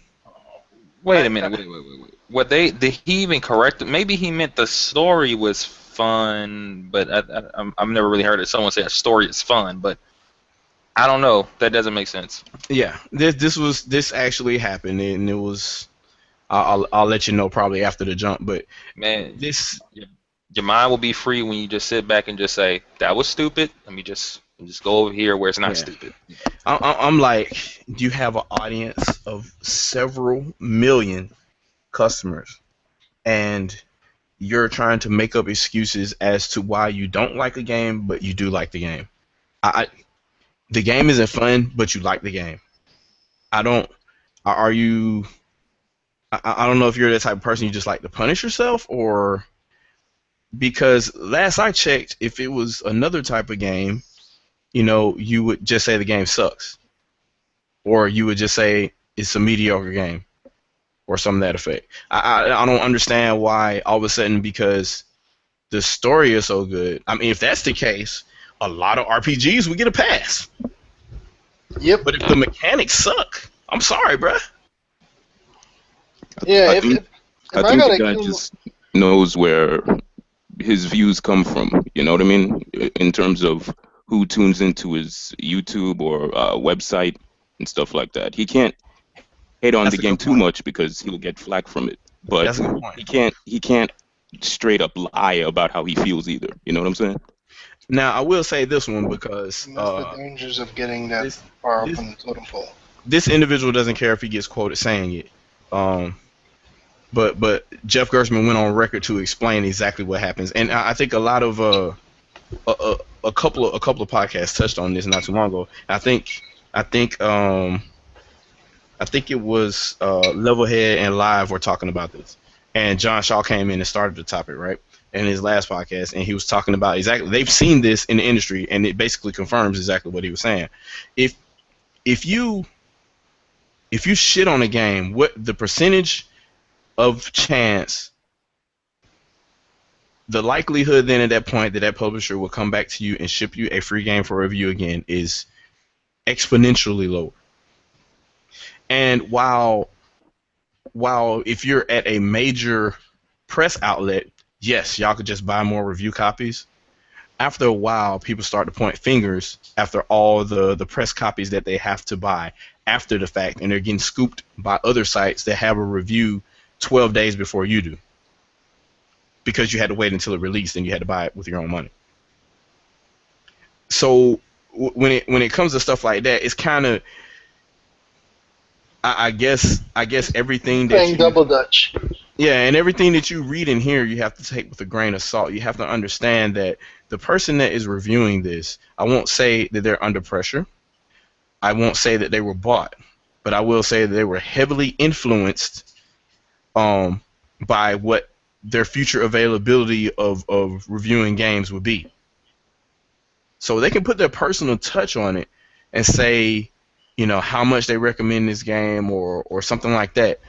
But them just going directly to shit on the game, unless this developer is known for making shitty games and that's their shtick and they actually sell games because they're that bad. Some publishers actually like that, by the way. But if you publicly chastise a major third-party title and you're like the only site doing it, yeah, you brush up their resume, because that's probably what's going to end up happening to you. And it's not it. Yeah, it's a sad reality. A lot of us don't really take the time to look into. I mean, he really said that's when you need to be a site that doesn't get paid. You know, I mean, obviously they get paid from these studios, you know, by advertising their shit and stuff. But I'm saying, like, you don't need to take a check from them. Don't. I would even say, as far as don't do a review copy thing, like, you know, not to, you know, buy your own. You know, mention anybody's names, but, you know, YouTuber did a review of Witcher 3, and I like this guy's YouTube video. As a matter of fact, he inspired me to do YouTube videos because of the production and the effort he put in his stuff. But, you know, I'm watching his review on The Witcher, and, you know, he mentions bugs and glitches that any other game he would, you know, have a problem with. He said, but these glitches are fun. Glossed over them. Yeah, I know. Are you talking about Angry Joe? Yeah, well, I didn't want to say his name because I'll say his name. It's a ShadowCast game. Oh, okay. So, I didn't know. Okay. ShadowCast. We say whatever here. So what was also weird is that he mentioned how they flew him out and he ate with him and danced with him and just basically partied it up, and I'm like, you're not helping me believe that you honestly reviewed this game. Like, yeah. you're just mentioning how you actually voiced the character too. So honestly, yeah, he voiced the character as well. His review was. Anyways, continue. Sorry. It was it just made me, you know, take a step back and say, you know, like, you know, I'm trying to bring reviews to my channel and stuff like that, and maybe down the line I may get review copies and stuff, maybe from indie studios. I don't want to be the one that, you know, hey, look, I'm gonna be like, I don't want to project myself to be honest, and that's what I'm going to do. And then all of a sudden, you know, someone hits me up and says, hey, look, I got a review copy for you, but make this look good. And then if you give me some money, like, you know, I don't want to be the guy, like, I guess unless they allow me to say this is a paid endorsement, then maybe I'll sit here and say some bullshit. You know, if I can, like, put all over my screen I was paid. But, you know, if you're going to be one way, then be one way. If you're going to be the guy that, you know, can get paid off to just review a game any old type of way, then be that guy, but don't try to be, like, both sides of the field. Yeah. By the way, to sum that up, that was Jeff Gerstmann, by the way, and that topic was brought up because somebody asked. They actually came out and asked a question. They emailed and said, "Why don't more major gaming press outlets ask the hard questions?" The only hard questions I've seen have been. It almost seemed like they set them up ahead of time, and they were directed towards Reggie Fils-Aimé. That was it. I haven't really, and he basically Jedi'd them anyway. But I haven't seen anybody ask hard questions to third-party publishers out there. I haven't seen them do it. They haven't asked them directly to Microsoft or Sony, really. Like, I haven't seen anybody say, okay, so, especially when we see certain things happen, like, nobody ever followed up on the incidents when we see demos of games, if you will, blue screen and show the window screen. Like, don't bite the hand that feeds you. That's the general rule of most. But if you're the press, is that not your job?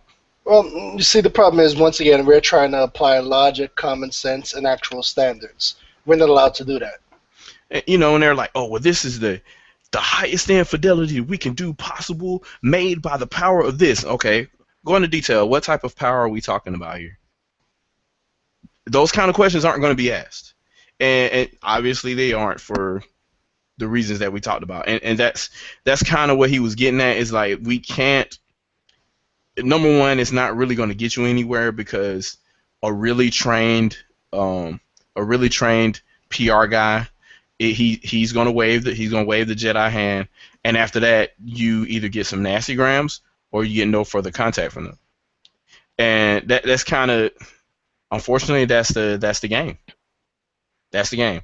The PR guy, they have their address books for people that they contact, and they set it up as if you contacted them to request the interview, but in actuality, they've already screened you.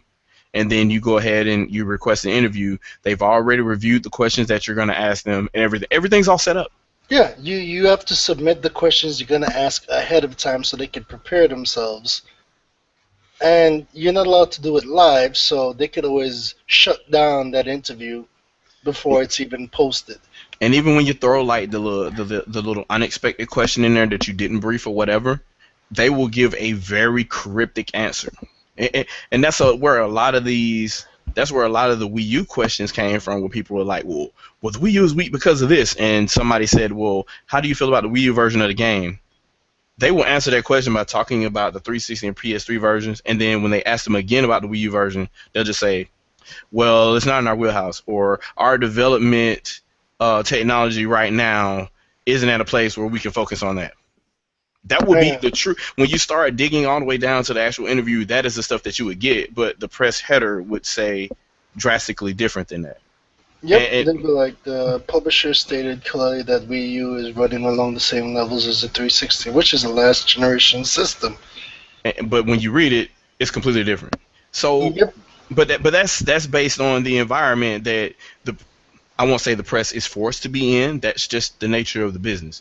And the average gamer, if you will, or the average hardcore gamer that pretends to have played Earthbound 20 years ago, when they see that on a headline, they're not going to read more than the headline. Let's just be honest here. They will take that and then run with it. They will copy the link and put it in insert Google Plus comment or insert YouTube comment here. And there goes your fanboy wars. So those people are the funniest to me. Punish your perhaps popcorn. Yeah, so, and there are certain individuals, there are a lot of people that don't really like me. And because I know of this kind of stuff. I know of this kind of behavior. You speak tech, you speak facts, you give details. They don't like that. Of course. And I'm not gonna pat my own back here. That was kind of leading into the other topic I wanted to talk about, and it's kind of like I do these little side debates or whatever, right? And the whole purpose of me doing that was there were at the time there was so much that people swear that they knew about this console hardware, and I'm like, somebody out there has to really know, right? So I would just challenge people over and over again to find out if somebody could actually tell me something that I didn't know. And the closest thing that I got was Lozy told me that Shannon was quoted on Twitter that they could add more effects, in quote, on the PS4 in 1080p. Now, do note that Nano Assault Neo was running in 1080p by the same developers. They mentioned that there was no point in doing it in 1080p, so they just did it in 720p and added a shitload of effects to it. So, there. So I learned that, yeah. The PS4 can do more effects in 1080p than the Wii U could do. What those are, we don't know. But we do know that both of them can run it in 1080p. That game in question being Nano Assault Neo. That's the closest that I've gotten regarding the true hardware capabilities of any of these three platforms. Microsoft revoked their specs once Sony started bragging about theirs in June of 2013. Like, all instances of all their specs were wiped from the Xbox.com page. Like, they were gone immediately. Yeah, like a week ago we saw it. I remember because me and you were on a cast for it. Yeah. 1 week ago it showed the details, and the next week it was completely gone. It was gone. And Sony started bragging about theirs, but they wouldn't go into detail of what it was. They would give clock speeds, but they wouldn't say how many shaders were available. You had to kind of assume based on the clock rate that it was close to this type of GPU or what have you. They wouldn't give you bandwidth numbers or latency numbers for the GDDR5. We already know the latency is probably pretty high for GDDR5 because it's high bandwidth. So, but they wouldn't mention that stuff. They would just talk about, obviously, what's going to look better to them on paper. And this isn't new. This has been happening all the way since, SNES versus Genesis. That's what they're going to do. And I guess the thing the thing is, yes, we know that for the most part, from what we can see anyway, that the PS4 is getting games that perform, or at least appear to perform, a lot better than any other platform, and based on either the high bandwidth memory, a easier operating system to work with, or it's just better in line with whatever the development kits were that they had at the time. It could be a multitude of things that make it better, if you will, as a target platform versus Xbox One or even Wii U in that type of comparison. But I guess my thing was I wanted to see a debate go back and forth with, hey, it can't do this because of this. And I'm like, okay, well, it can't do this because of this, and this is your source for this. Okay, it can't. All right, cool. All right, so what else can the Wii U not do that the Xbox One can do and the PS4 can do, or the PS4 can only do that we haven't seen on any other platform? And I haven't gotten that. What I've seen is a lot of jargon thrown around. Nobody really knows what the jargon means. I was gonna say they don't even know what the hell they're saying, but I find out what it is. I find out what the requirements are for it. Find out that even the GameCube could do it, and then I get silence. And it's just odd to me that this is out here. Like, people, even the gaming press is wrong for this, because they have so-called technology experts that try to say, oh, well, they're just going to have trouble running this on this because I built this PC. I'm like, bruh, when you say you build a PC, did you actually build a custom SoC and then put everything together, or did you buy a whole bunch of off-the-shelf parts, follow a YouTube diagram, and then screw stuff together and then turn it on? You give them way too much credit. They went to a website, they clicked on options to add to their PC. And had it delivered to them. And had it delivered as is. Of course. I mean, nobody wants to deal with CPU timings and stuff like that. Nobody wants to deal with voltages and voltage regulation. Nobody wants to deal with how you convert from AC to DC and things like that, and manage the internal DC current so you know that your PSU isn't over voltage. Or that. Yay, thanks for the applause. Nobody wants to do that. But it's just weird that I see so many fake gamer call-outs on YouTube and all these other places and stuff like that. But then I have conversations with these people, and it always ends up resulting back to stuff like that. And I'm like, well, if you're going to sit here and assume that this isn't possible because of this, and you don't even know how your gaming PC works, like, really, bruh? Come on, man. These are custom consoles with embedded processors and stuff in them that work completely differently than a PC does. Although they have similarities, they are completely different. So if you're going to assume that just because certain parts match up to what your PC build is, and you don't even know how that works, you don't have a clue. You really don't. And I would rather somebody come out and say, look, here's a linked white paper right here. Here's a project that these guys did at this university. This is what they were able to do with the Geralt shading. This was the amount of triangles they were able to do per second. This is the amount of effects they were able to do per second. These were the results. Here's the impartial benchmark over here that they did, blah, blah, blah, blah. I would rather have that and say, boom, you prove me wrong. I've learned something, because I'm going to go here now and I'm going to look at the shit too, and I'm going to learn. I'm not going to sit here and just say, oh, we'll just go to Digital Foundry. And I'm like, well, who's Digital Foundry? Oh, well, Digital Foundry does all the comparisons. Well, how do they do them? Oh, well, they're a good source. Why? Prove to me why. Because they told me, and I will believe anything I'm told. Well, I know of two other sources that show me exactly how they benchmark for PC hardware and PC games on PC hardware. They show you exactly how it's done. They have white papers, they have documentation showing exactly what the process is.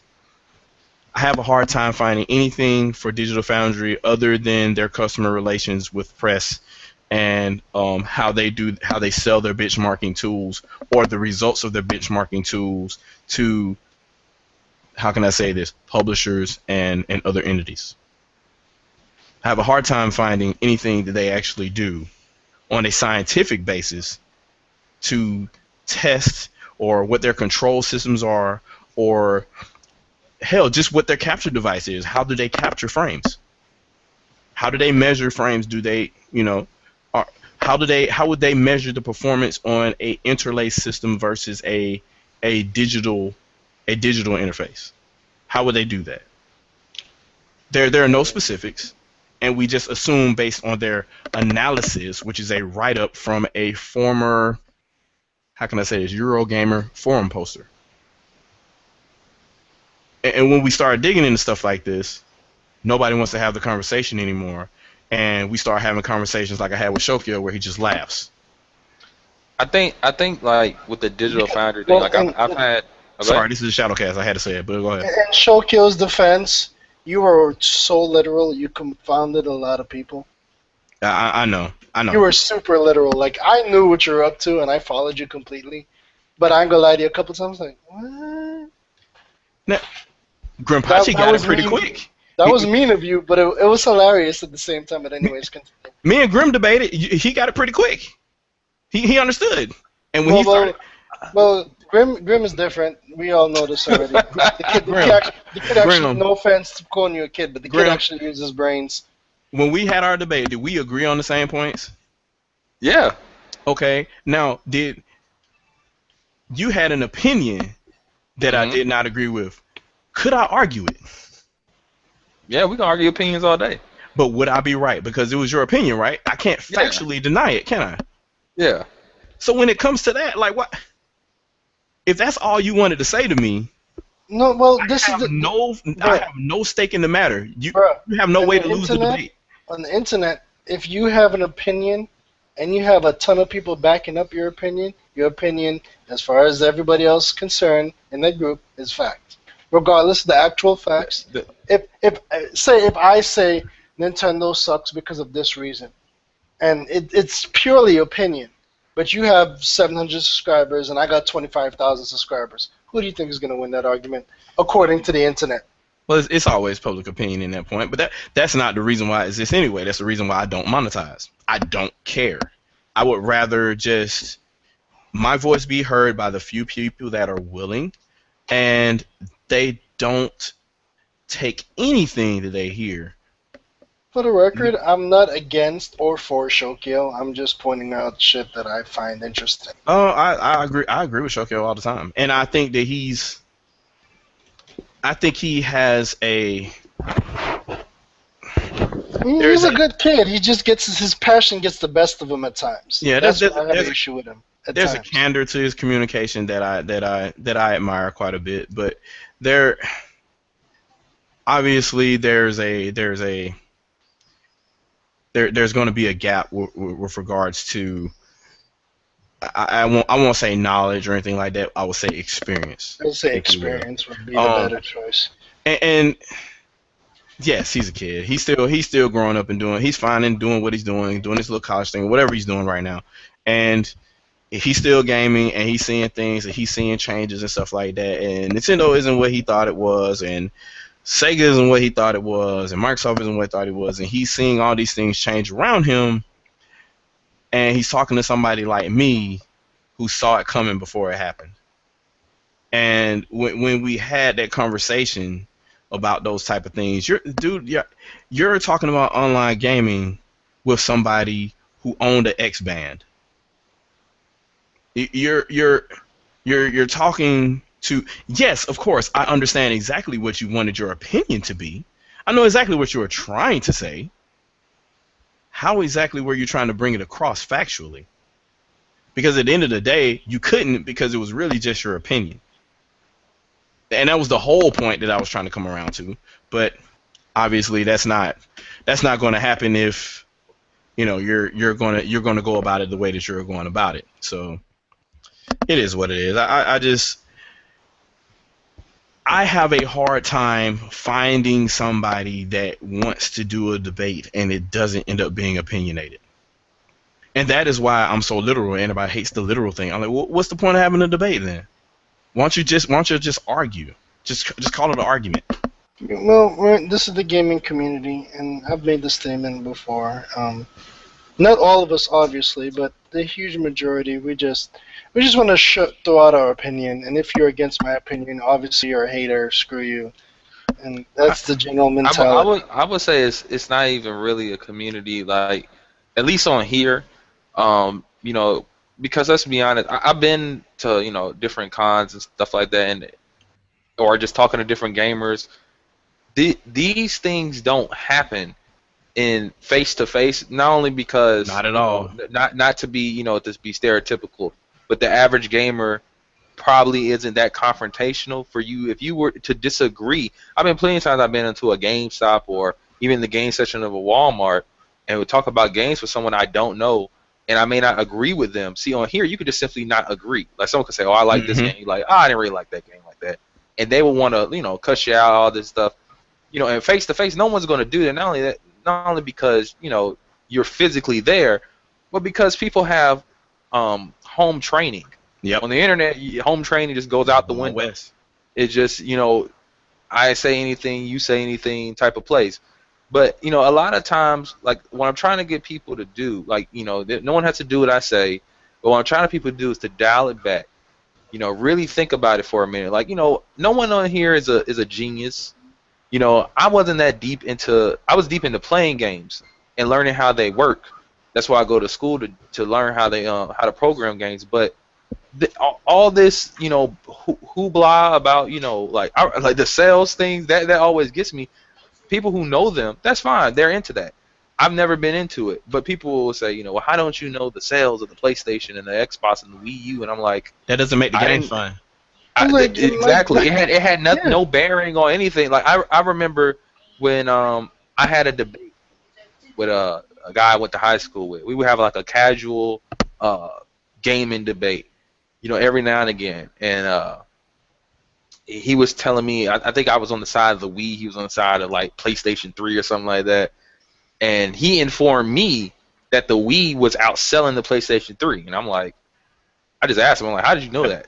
And he was just like, oh, because I look up the numbers and stuff, and I'm just like, wow, you pay that much attention? I had no idea. Because at first, the argument was only because about games, and he was talking about how, like the Wii doesn't have any good games, and we had this discussion before. I play a lot of games on the Wii, a lot of third-party ones. So I'm like, oh, yo, look, you gotta check out all these different games that aren't Nintendo related. You might like this system. That was my whole argument. Was just here's a lot of games you may like, so you like what I like. Yep. It was never to really truly win anything. It was just, hey, look, you say the system got games, You there's said games. it perfectly because honestly, before I joined the gaming community, a lot of regular gamers, a lot of us didn't really give a shit about that stuff. We just go into the store, we buy the games we like. We might occasionally argue over something, but in general, no one gives a damn. Yep. Outside of our community, of course, no one gave a damn. I'm gonna lie to you. I didn't know half the facts I know now because I just got tired of people saying stuff that didn't sound right, so I researched. But before then, granted, I did know a lot of this stuff because friggin' myself and Shadow, we're old. We've been gaming forever, but I didn't know everything. I learned it because I was just annoyed at some of the crap people said, and I wanted to make sure that when I retaliate, because I'm a smartass, I want to know when I say it right. But Hmm. most gamers, we really didn't give a shit. We went to the store, we bought the game, we left the store. That was more or less it. Sometimes you talk shit with your boy. That's about it. Most gamers don't give a damn. Period. Tell the average Microsoft Xbox user that the Xbox One had to turn a profit, and they'll say, okay. They just Like, they Yeah. won't yeah, care. They were like, They they don't don't care. okay. care. They're like, my game is working. I have a game and I have my controller in my hand. I'm happy. Why should I give a damn? That's pretty much how a lot of gamers think.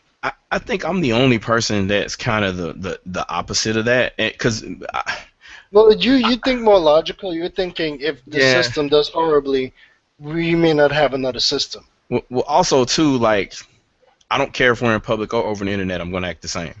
So I would be that person where if I walk in the store and I'm just kind of like on the wall at GameStop or whatever, insert Don't get me game store, started. whatever I here. have GameStop And debates on a regular. and retailers sitting over there just literally telling this dude a bunch of bullshit, and I'm like, so where'd you get that information from? And I just fucking quiz him, and eventually he'll fail, and I say, look, dude, you probably don't need to listen to this guy.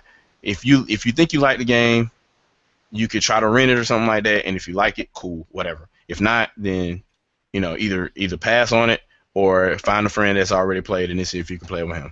Like, I've done that before It's as well. nicer than me. I feel awkward because I go into GameStop, and for me to know more than people that work there kind of disturbs me a little bit. But Yeah. anyway, sorry, continue. I've done that myself. Like when the new generation was kind of starting, I was in GameStop, and I was buying something. I don't remember what I was getting. I know I was buying Kingdom Hearts or some crap like that for the PS3. And this guy that was at the register, he was just like, "Yo, man, I want to get Need for Speed Rivals for the PlayStation 3. You got any copies?" And the guy was like, "That's only on PS4 and Xbox One." And I hear this, and I don't really say anything. And then I'm like, "Wait a minute," because I was thinking like, do I want GameStop to make a sale, or do I want this guy to be able to play his game? So I just like, "Yo, man, look, it's on the wall." Like I said, it's on the wall right here. And the guy went up. And he was like, he brought it was like a display box. It wasn't like anything in it. And he was like, "Oh, this is wrong. This is like a typo. This game isn't for these systems." And I'm like, "Yo, this game is for last gen and next gen. It's just not on like, the Wii U and stuff." And he was just swearing me up and down, the guy at the register, that it's not, I work here, blah, blah, blah. So I got on my phone, right? Had to show him some gameplay on the last gen systems. He was like, "This isn't real." I said, "Can you just check the back for, just check the back." He pulled out a copy. So, I was like, why don't you know these things and you work here? Yeah, Yep.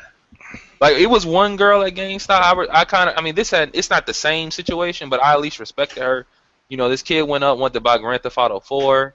He has grandmother with him. She vouched for him because, they won't sell you anything if you're not old enough. Mm-hmm. And he wasn't saying I wanted Grand Theft Auto 4. He kept saying I wanted Grand Theft Auto IV. And she was just confused. Yeah. And then she was like, "You mean 4?" She said, "Do you know this is a number, right?" And the kid was just like, I don't know. And she literally, now this wasn't her position to say this, but I at least could understand. She said, "Ma'am, I would be more focused on him learning about Roman numerals." Yeah. That was not her position.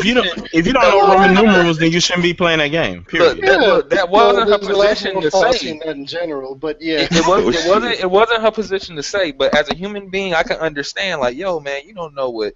He had to be like 13, 14, so Oh hell no! He wasn't like a. He was Roman numerals. I'm like, yo, man. Because even I was like, IV. I said, is that some new like DLC out or something? What are you talking about? The Doctor DLC. No, that's a PC mod, son. Yeah, so there's been a lot of how can I say this, dissension, if you will, amongst people in the community, based on either run-ins that I'm not going to say myself, I'm not going to put myself that high, but run-ins that other personalities have had with other personalities or groups and stuff like that, and it's just gotten really shitty, man. My whole point is, dude, take everything with a grain of salt, look at stuff, read what it is. If you don't know what it is, go find out what it is and see if you like it. The whole thing is, you're spending your money. If you're gonna spend your money, take a little time to research. Because last time I checked, who wants to waste their money? Exactly. And even in franchises that you're familiar with, I mean, like, I'm gonna play a demo of Street Fighter V before I buy it. Like, I'm just being upfront right now. I'm a Street Fighter fanatic. Like, I love fighting games in general, but Street Fighter is basically Fighting Street is what got me started. I don't really count Pit Fighter because that's a little different, and that's a lot of people. If anybody's listening to this at this point, I got mixed feelings about this game, but anyways. Yeah, they probably don't. They don't have no idea what that is. They have no clue. Most people. I have no idea what you're talking about. Yeah, Atari way back when, but it's I'm at a point where I'm not gonna say third party games in general, but just games that have a high amount of press right now have already been under scrutiny. They don't need any more additional dollars at this point. And I'm going to say that Capcom needs every dollar they can get. And it's probably not in their best interest to screw the pooch. But that doesn't mean I'm going to assume that, that I'm going to take everything for granted at that point. They're going to earn my trust. And it's sad for me to say that with one of my favorite publishers over the years, over the last almost 30 years or so. But I can't anymore. I can't. I've watched franchises literally get run into the ground, and I've watched mistake after mistake, be it business-wise or mechanically or just a subpar product overall, and I can't. We're in a day right now where we're expected to pay $60 for this and then continue to pay more money for them to fix it, and I don't Not want to including be all in the that multiple camp. patches to keep it running. But these are the hit games, if you will, that supposedly Nintendo gamers are missing out on. And while I am a multi-platform gamer, I am also not an idiot. And I will make sure that if I am making purchases for said games that are either not on Wii U or exclusive to another platform, that I'm very careful about it. I don't care how many rave reviews it got at E3. I don't care how many times it's being talked about on GameScoop. I really don't care because those people's opinions may not align with mine. Especially now when their opinions... Cash rules everything around me. Yeah, when their opinions, if you will, a lot of the times it doesn't appear to be their own. It appears that they are directed. And I'm not going to be victim to that. Unfortunately, a lot of us are, and I don't. That was the last thing that me and Grim were talking about in our last debate, and I just really fear that that's coming. It's already started because it was allowed with the horse armor, in 7th generation, and now it's becoming a point where it's not just cosmetic anymore. Now it is functionally, the game is halfway there when you buy it out of the store. And the DLC is garbage, where you have to buy And you wait an hour for it to a install. horse for $30 that does nothing. It just looks cool. I That have that $30, no boosting stats. It just, I think it's like Frost is emanating off. I think it's Elder Scrolls. Was it? You pay Yeah, it was Elder $30 for a Scrolls. skin. $30 for a skin. That's half a game right there. But you pay $30 for what? No Yeah. boosting stats at all. And then That's you why, have like, you got the season pass thing too, and that's kind of let's not even delve into that. But that's why I told people, like, on my channel that were complaining before Batman came out about the season pass and the price, and I was telling them, I'm like, look, I played all the Batman games, or at least the Arkham ones, meaning the Arkham series. Mm-hmm. Now, personally, to me, the DLC was never worth the money. I would say it's not even worth really waiting for the Game of the Year edition, because the DLC is always like this minor, small thing that you will be done with, especially if you're really good at the game, maybe 3 minutes. I had Arkham. I bought Arkham City for $40 new. And it was more Riddler tasks, I think, is what it was in that one. Arkham City and Deadshot, yeah, and Arkham City. Yeah. And that was when it was just, you buy Arkham City, you get the Catwoman DLC, and sure, Yeah, Catwoman, spoiler alert, you get to play as her and stuff, and there's only like one true part that shows a connection between Catwoman and Batman's plot. but it's so insignificant that it doesn't matter like at all. Like It doesn't affect the plot. it doesn't affect anything. And then I played the Harley Quinn DLC, The Revenge of Harley Quinn, which that was only a couple of missions where you got to play as like Robin or something, and that didn't do anything either. So when people were complaining before the game even came out, I said, look, if this is like any other Batman game, I'm letting you guys know that this DLC, you're not going to want this. Like, trust me, you're not going to want this DLC. It's going to last a hot second.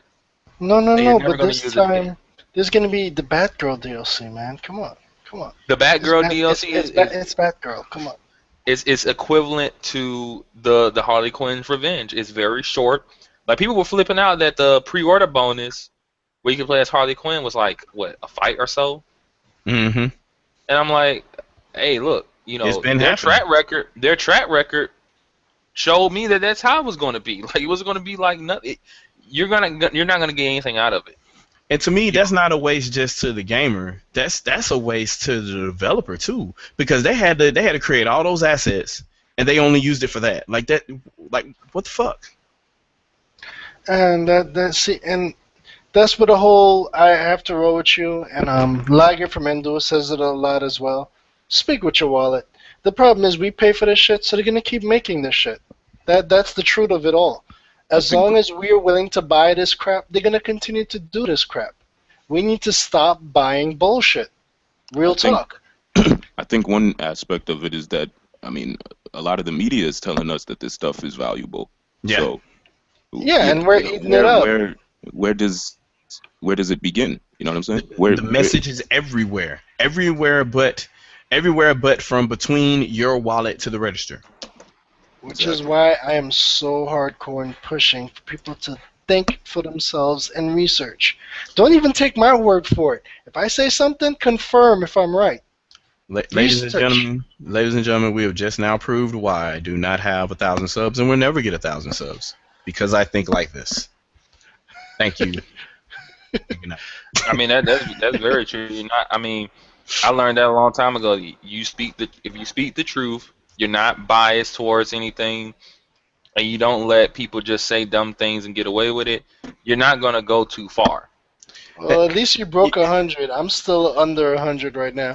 You know what's sad though? I actually am biased. As much as people, I'm human, so I'm gonna be biased. As much as people say that I'm like this big Nintendo guy or whatever, like my franchise of choice is Killer Instinct. Yes! I grew up on Street Fighter. Like there's nothing bad you can say about Killer Instinct all day. People say, "Oh, that first game was shit." Dude, no, I'm sorry. No, it wasn't. No, it was Killer great. Instinct was freaking awesome. I don't give a motherfucker. You could talk about the mechanics that were broken in it, and I'm just like, yeah, but I liked that. I liked glitching combos. So it is what it is, man. That's just more or less what the issues that I had with my quote unquote debates with individuals. Everybody else just kind of ran away, but it comes down to the same thing. Like when I'm talking to somebody, eventually once I finally get a podcast with somebody and I start talking to them, either it's miscommunication from hundreds of lines of text over Google Plus or whatever, or it ends up being just like they were just talking about their opinion the whole time. And I'm never gonna argue that. If that's just your opinion, then cool, whatever. That's okay with me. Now, if you try to factually say something, I'm going to force you to come up with the facts. You can't sit here and factually say shit like the Wii U couldn't run Project Cars. Okay, well, why? Because it's canceled. Because it's canceled, that means it can't run it? With the list of hundreds of games that have been canceled that we know or don't know about for a multitude of platforms? Then we start going down that rabbit hole. Then I'm the literal person, and then I'm the a-hole and the fanboy, right? And like I said, no more than 1,000 subs. So anyway, I got a couple questions here. I don't know if anybody wants to answer them or not. I think we answered one. So GH Dave 12, he asked a question. He said, "Is it possible for Nintendo to emulate GameCube games on the Wii U or not? I was thinking of lack of analog triggers prevents a GameCube virtual console." I think that's already been solved because Smash Bros came out and there's adapters and there's Wii U controllers that emulate GameCube controllers that exist already. So I think it is definitely possible for them to emulate it at this point. It's not too much different from the Wii hardware, so I don't see why not. Yeah, anybody disagree with that? No, No, not really.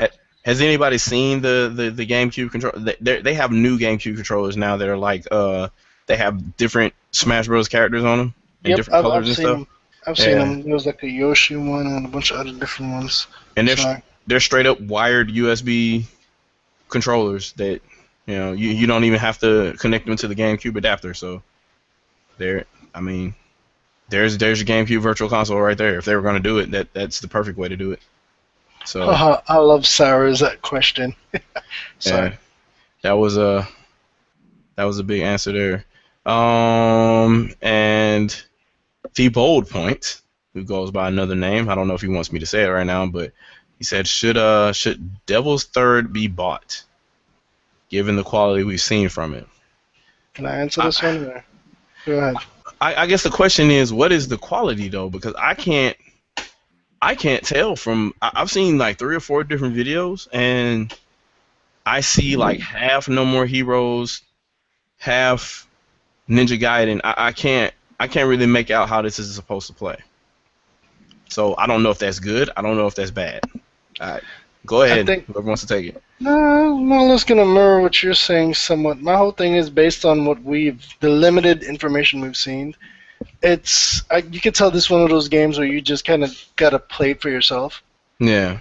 Because like you're gonna get different opinions regardless with this. You just gotta pick up the damn control and play it yourself, because otherwise, I mean, I don't think the game is horrible, but I think the game wasn't as constructed as well as it could have been. But that's just my personal onions. Yeah, and there fits the No Man's Sky conundrum, right? How will this play? Like, nobody's really described exactly how it's supposed to play. We don't know. I mean, what? I'm gonna do the best job of explaining it. You will load. It's going to be an invisible loading screen. They're going to play it off like you're not loading, but you're going to load into a planet, right? Mm-hmm. You're going to land on a planet. Then you're going to want to do stuff on that planet, but then they're going to make it hard as a rock to do anything because there's going to be these things attacking you from doing it. So you're going to run away, and then you're going to load again. You're going to be loading a lot. All it is just, if you ever played Terraria, Minecraft, Starbound, Edge of Space, imagine that in first person with a nice color palette. I do think the color palette is very bright and vibrant. Mm-hmm. And you just go to different planets. You may fight stuff. I don't know if you do yet because I didn't see anything of them fighting anything. But you're going to go to different planets. You're going to get resources. You're going to build a ship. I think the point of the game is to go into the center of the universe. What's the point of that? I don't know. I guess it's kind of like when Minecraft was first coming out, the big thing to do was to go to another realm, like when you go there and see, and then you go there and you're like, oh shit, okay, and then after you go there once or twice, you're just like, okay, so really the point of this game is just to build and survive because everything else doesn't matter. All right, so then you go back to doing that, and then that is just going to be that. It's going to be like Minecraft. Okay, yeah, I kind of figured that it was and I was kind of disappointed because I mentioned this in another podcast when they were talking about the scope of this game and how big it was supposed to be and how impressive it was supposed to be. Not to take from the topic of Devil's Third, but they got to actually showing the game in motion, and they went from showing a local cluster, and you select a planet, and then you go and dive into the planet, and all of a sudden it takes about 30 seconds to enter the atmosphere and you're magically there on the planet. Like, what? That's supposed to be a slow, gradual process. Like you should see a lot of the entire planet on your way down, and you don't. You just kind of like dive, you see water, and then all of a sudden you're there on the surface. Once again, you're implying for people to put in the work. Yeah, that was kind of the same thing that happened in in the Star Fox game, and I made that connection when Star Fox Zero was shown. It kind of did the same thing. Like you dive in from one planet and you come all of a sudden it well, the loading screen was already there when they were showing the animation for the planet. Then it kind of fades into what was already being rendered, coming on the water and stuff like that, and going to fight stuff. So it seems like they're doing the same thing. It's just that there's always the nearest planet loading whenever you select one in No Man's Sky. Like kind of there is always kind of like this giant database, and whenever you're close to selecting any of them, they're constantly loading in case you select them. And I don't even think it's like you explore the entire planet. I really believe that like it may be a million, or they said it's an infinite amount of planets, but truly, like that random generator that they got will eventually start to produce the same crap. Maybe with very small statistic differences. And then all in all, I'm guaranteed if you take all the little itty bitty lands that you'll be able to get onto on each planet, add it to one gigantic mass, that'd probably be like maybe the equivalent if they just made one gigantic planet and you could explore the whole damn thing. It seems like every time they show it off, like they go to like a little island or like this small area, but they never go further than that. Imagine, if you will, if you ever played Destiny, imagine going from planet to planet in Destiny, except for there's no menu or loading. You just get in you actually can fly and go. That I think that's just what it's going to be.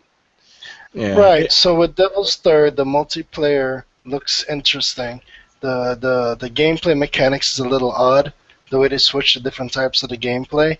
So, I mean, I saw something interesting with they had like rockets or some type of military explosive they were juggling around, and like it almost looked like a football game that they were showing in one trailer I was looking at for multiplayer. I don't know if that's like some kind of their own variation on Griffball or something. I will say this: the game will be interesting. How good the game's gonna be, you're gonna have to see for yourself.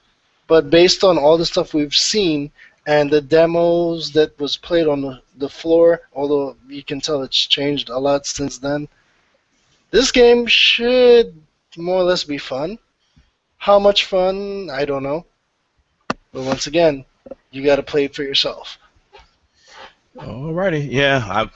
Well, there's no definite answer for me. I'm looking forward to it, but I can't make heads or tails of it right now at this point. So, got a question from Nova Region, and he says, do you guys think that third parties like Slightly Mad Studios, Capcom, Ubisoft, etc. have permanently burned bridges with the Nintendo community? Can they ever find success on the Nintendo platform? Yeah, well, you have to remember that us here on the internet, we're the vocal minority. A lot of the real fans, quote unquote, they don't really pay attention to this shit. They just buy the games that's available. Do they know some of it? Yes. But do they really care? Not really. Well, I think Capcom is already having success already because all they have to do is have another Monster Hunter. And they need to make a Wii U version of that game, by the way. I just got to point that out. Yeah. But Monster Hunter pretty much guarantees them. Ubisoft, I don't know, but Child of Light was awesome. So yes. I highly recommend that game. They just make something else like that, and I'm fairly sure that that kind of game spoke to the Nintendo community, if you will. And I would imagine that game didn't really do bad on that platform. But Slightly Mad Studios with absolutely zero track record on Nintendo platform. Yeah, no, they're I don't know whatever to say with them. And needless to say, if they do develop something for what would end up being the successor to the Wii U, I would imagine their first foray would not be successful. I can definitely attest to that. I won't say without a doubt that will happen, but I would say that it's highly likely that they will have limited success on whatever Nintendo's next platform is. So. Yeah, that's needs a new Prince of Persia. That's all. That's all that they need to get me back. Just a new Prince of Persia. That tailored to Nintendo's hardware too. And those games sold pretty well on GameCube. So I don't know. Do a remaster of Prince of Persia and boom. it's just amazing how certain third-party games just speak to that hardware. I don't know what else to say, but if you do it right, like people will come, man. Like for whatever reason, like nobody really knows this, but Tiger Woods PGA Tour for the Wii, the very first version that used Wii Motion Plus, that was the highest selling Tiger Woods game in like the last 3 years. Yeah. Like it was selling like crap on 360 and PS3, going all the way back to 2005. And the Wii version comes out, all of a sudden, yeah, people buy it because it actually worked. So I don't know, man. It just depends, and it depends on the effort, and it depends on, I guess, the word of mouth once somebody actually sees the effort is there, and you get the results. Splatoon is a good example. Yeah. Splatoon. Well, Nintendo cleverly marketed that one too, though. Well, they did, but don't underestimate the power of word of mouth for that game as well. Yeah. People spread the word and all kinds of stuff. But yeah, they did actually market that game. No arguments there. Yeah, and unlike a lot of other titles, whatever. I'm done bagging on Nintendo. For 101, I'm talking to you, Nintendo. Yeah, that was a sad tale. But yeah, that's all I got for topics. Other than that, only questions I want to ask you guys is what y'all been motherfucking playing? Because we don't play video games, so what y'all been motherfucking playing? Me, I just bought I've been playing Xenoblade on the 3DS. Outstanding. I just got I actually just bought it. I didn't even download it. I just bought Devil May Cry Special Edition. Okay. Devil May Cry 4. Picked up. Hold on, this might take a while. All right. I picked up Midnight Club for my Vita. Lego Batman, Metal Gear Solid Peace Walker, Power Stone, Soul Calibur. Soul Calibur, but I uninstalled that. I was just like, I don't. This ain't right. Borderlands 2 for the Vita. I've been buying a lot of games for my Vita. Okay. And what you actually playing, son? I'm juggling them. I'm juggling them all. Like, oh God, you're just as bad as me. ADHD, huh? Well, but since he downloaded them all, it's a lot easier. He can just just got swap play. Now I will say this, not to take anyone down, but I bought that J-Stars Victory, right, for the Vita, and if you don't know, the Vita version, it's just like every other version, except for it just doesn't look as good, but it plays just like the console version. Man, don't waste your time. Even if you're a big anime fan, it's very, very, very, I can't stress it enough, it's very, every fight is the same fight. Is it at least entertaining? Because it's got the Shonen Jump people in it, right? The first couple of fights, sure. But if you try to do everything or play the story, there's 3 different story arcs, and I'm only on the dynamic one, which is basically like the One Piece story arc. It's extremely long. Extremely long. And they're all about the same length, and I'm not done with that yet. But I got pretty much all the characters unlocked. So I'm just like, yo, when does this end? And it just goes on forever, and the story's not entertaining. It's like something silly, it tries to explain how they're all connected, but it's just a little silly story. It's just, it's the same fight every time. That's all I can really say. And the worst part of the game, in Smash, if you knock someone out the ring, they come in, they got a couple of seconds of invincibility. Mm-hmm. Well, in this game, when you knock someone down, not take them out, you just knock them down. They got invincibility frames, but it's a very long, for a fighter, it's a long period of time. So they could fall down, you go chase after them to they get back up, and you're trying to attack. You can't do anything to them, but they can hit you. And then that's when you first realize that you can't do nothing to them for the first maybe 10 seconds or so when they get up. You get your ass kicked, they can really do a combo on you and take you out. So it's they need to fix that. It's like the people who used to back in the day, they used to when we used to play games like Final Fight and stuff like that, people would intentionally die at the same time so they could combo the boss when they came back alive on their second life. And they they would be invincible, so they couldn't hit them. I would never use that tactic. Now people did it because you know how you use your special move, so it brings your life down or whatever, right? So you're already screwed anyway. They will wait until they will try to get hit by the same attack at the same time, so they will both die at the same time. Because if you your probability is lower if you die by yourself and you come back trying to fight invincible to add damage to somebody. So they would die at the same time, come back, and then they get the dude stuck. Like one dude is hitting, the other dude is hitting, and by the time they start the frames and they're not invincible anymore, they're still hitting the boss. And you could basically just drain life that way. And people did that in a whole bunch of games. The Simpsons arcade game, Ninja Turtles to a certain extent. Yeah, well, I've the used good old that in rope-a-dope. Ninja Turtles. Angle front. I did that in Ninja Turtles, and I did it in Final Fight. So basically, to make it short, every fight is you pick your favorite anime character who you kind of forget almost every anime character has some type of fighting ability where they punch a billion times in a row.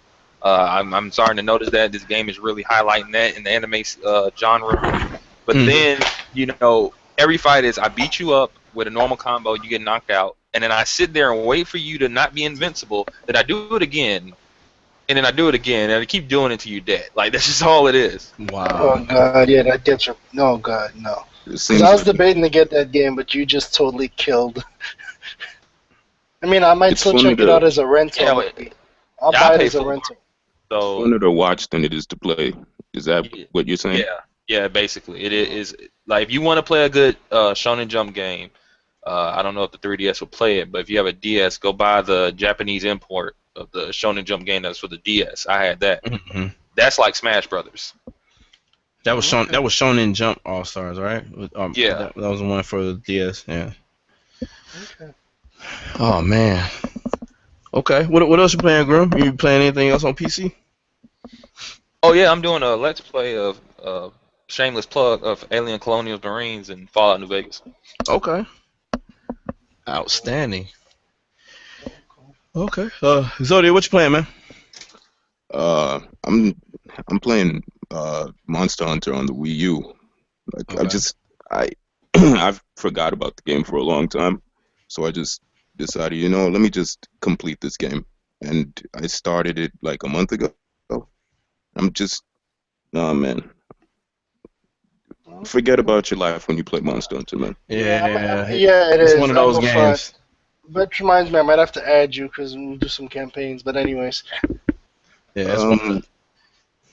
I just got Assassin's Creed 4, and I was holding out on that game. I just decided, let me just pick it up just to have it.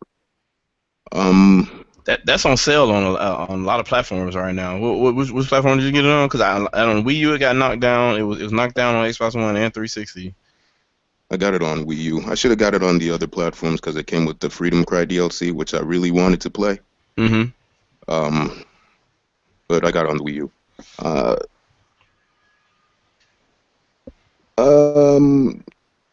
PS3.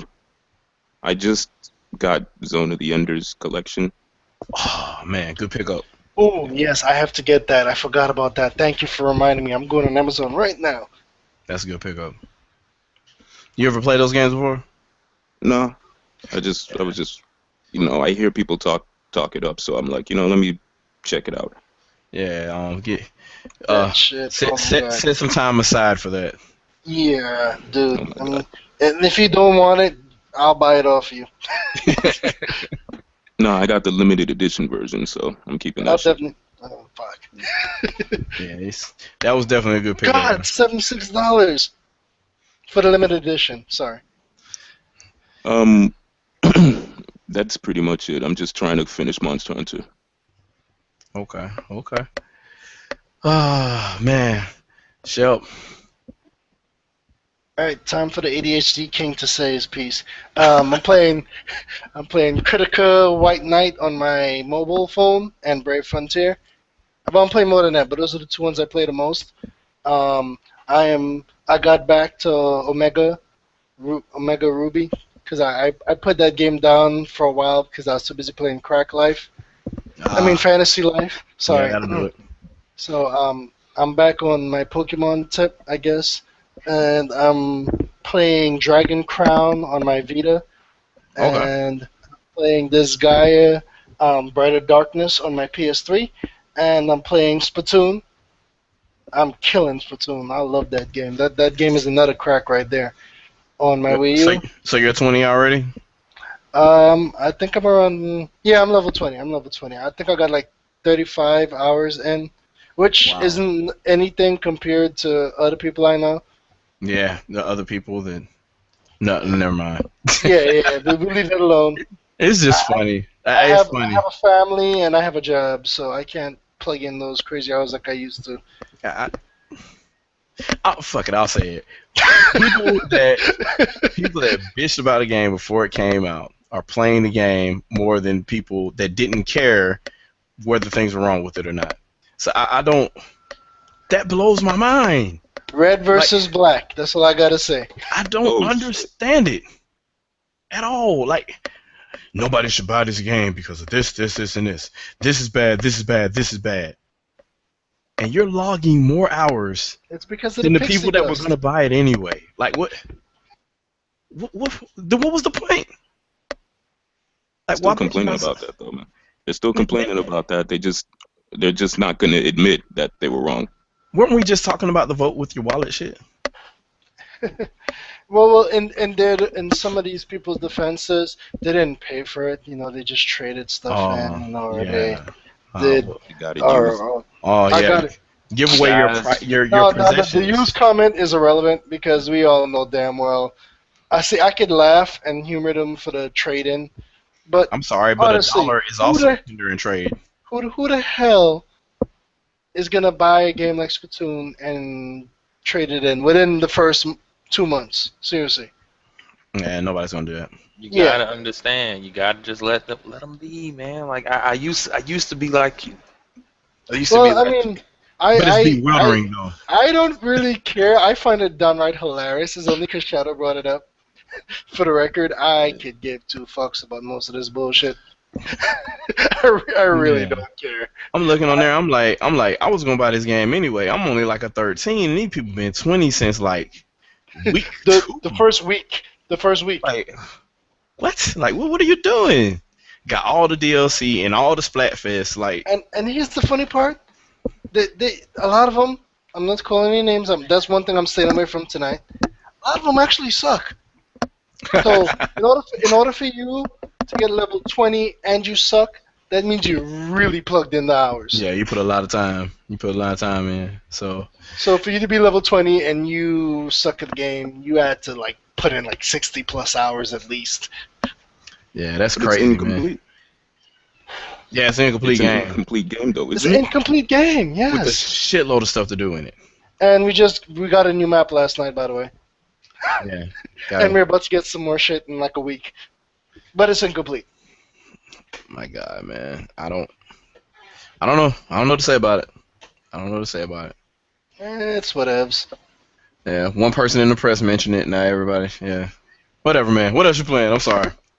Let's see. I said 2 games on my cell phone. I said Dragon Crown on my Vita. I'm also going back and forth. I'm trying not to get too deep into it because I know me. I'm an RPG fanatic. I got Tales of Heart R for the Mhm. Vita, and I know me with RPGs. Especially, I love Tales of anything.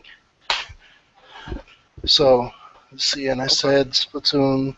Oh, I've actually I just actually started playing Captain Toad. Believe it or not, I bought the game forever ago. I just never really sat down and played it. I hate that I've already been spoiled on this because I haven't finished it myself. But I've got to play that game now because I know what it is. I know what it leads up to, and I feel really bad now. There's a lot of lore in that game. Yeah, it ties in more than you realize. Yeah. People have to realize Nintendo games, if if there's more to it than you realize on the surface. Like even Splatoon, pay attention to the storyline. There's a lot of interesting tidbits Yeah. that's connected to other Nintendo games, and I'll leave that alone. Yeah, they kind of. I will say this: NOA's translation team is awesome. They do a Yes. really good job. They take what will probably be a really wacky phrase and they somehow make it completely stupid, but it's totally is speaking to everybody here, everybody on this on the west on our side.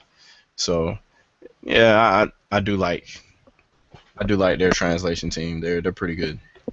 It's almost like they're joke writers in a way, but okay. But that's all you've been playing, man. Yeah, I already said my this guy, right? Yeah, I mentioned Yeah, Brother this guy. Darkness. I ain't gonna lie to you, that's another one of my crack. Oh god, by the time I'm done with that game, I know for a fact I'll plug at least 800 hours, and that's not an exaggeration. Yeah, You have to remember, you level up everything, your weapons, your accessories, the works. That's how I am in Tales games. Like I gotta learn how to cook everything. I gotta know how to. Yeah, oh my god. Yeah, it's kind of. Yeah. You can get real addicted in those, and that's without achievements, by the way. You're just doing them just to do it. Yep. It is what it is. I guess for myself,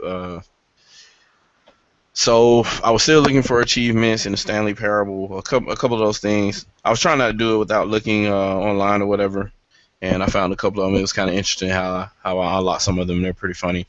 Other than that, I've been playing the Old Republic. Obviously, been doing a lot of that leveling characters and whatnot since they have the double XP until next month. So I'll be playing the hell out of that, leveling all my characters or whatever to 60 to get ready for the new content, new story content that's going to be coming out.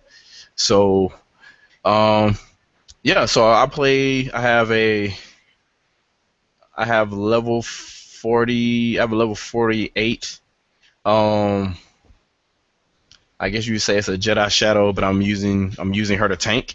The weirdest thing is you get a small woman and you make them a tank character. So they're sitting there taking all the damn damage and killing everything, and it just looks so awkward. And there's this big character that's supposedly supporting you, but they're ranged and they're healing and doing support role stuff. So I love that. Yeah, it's just real awkward. But that kind of stuff is kind of cool to me. And other than that, I haven't really been playing anything on my Steam list. Other than that, I know I eventually got to go back and replay all the other stuff that all the Valve stuff that I've rebought on Steam.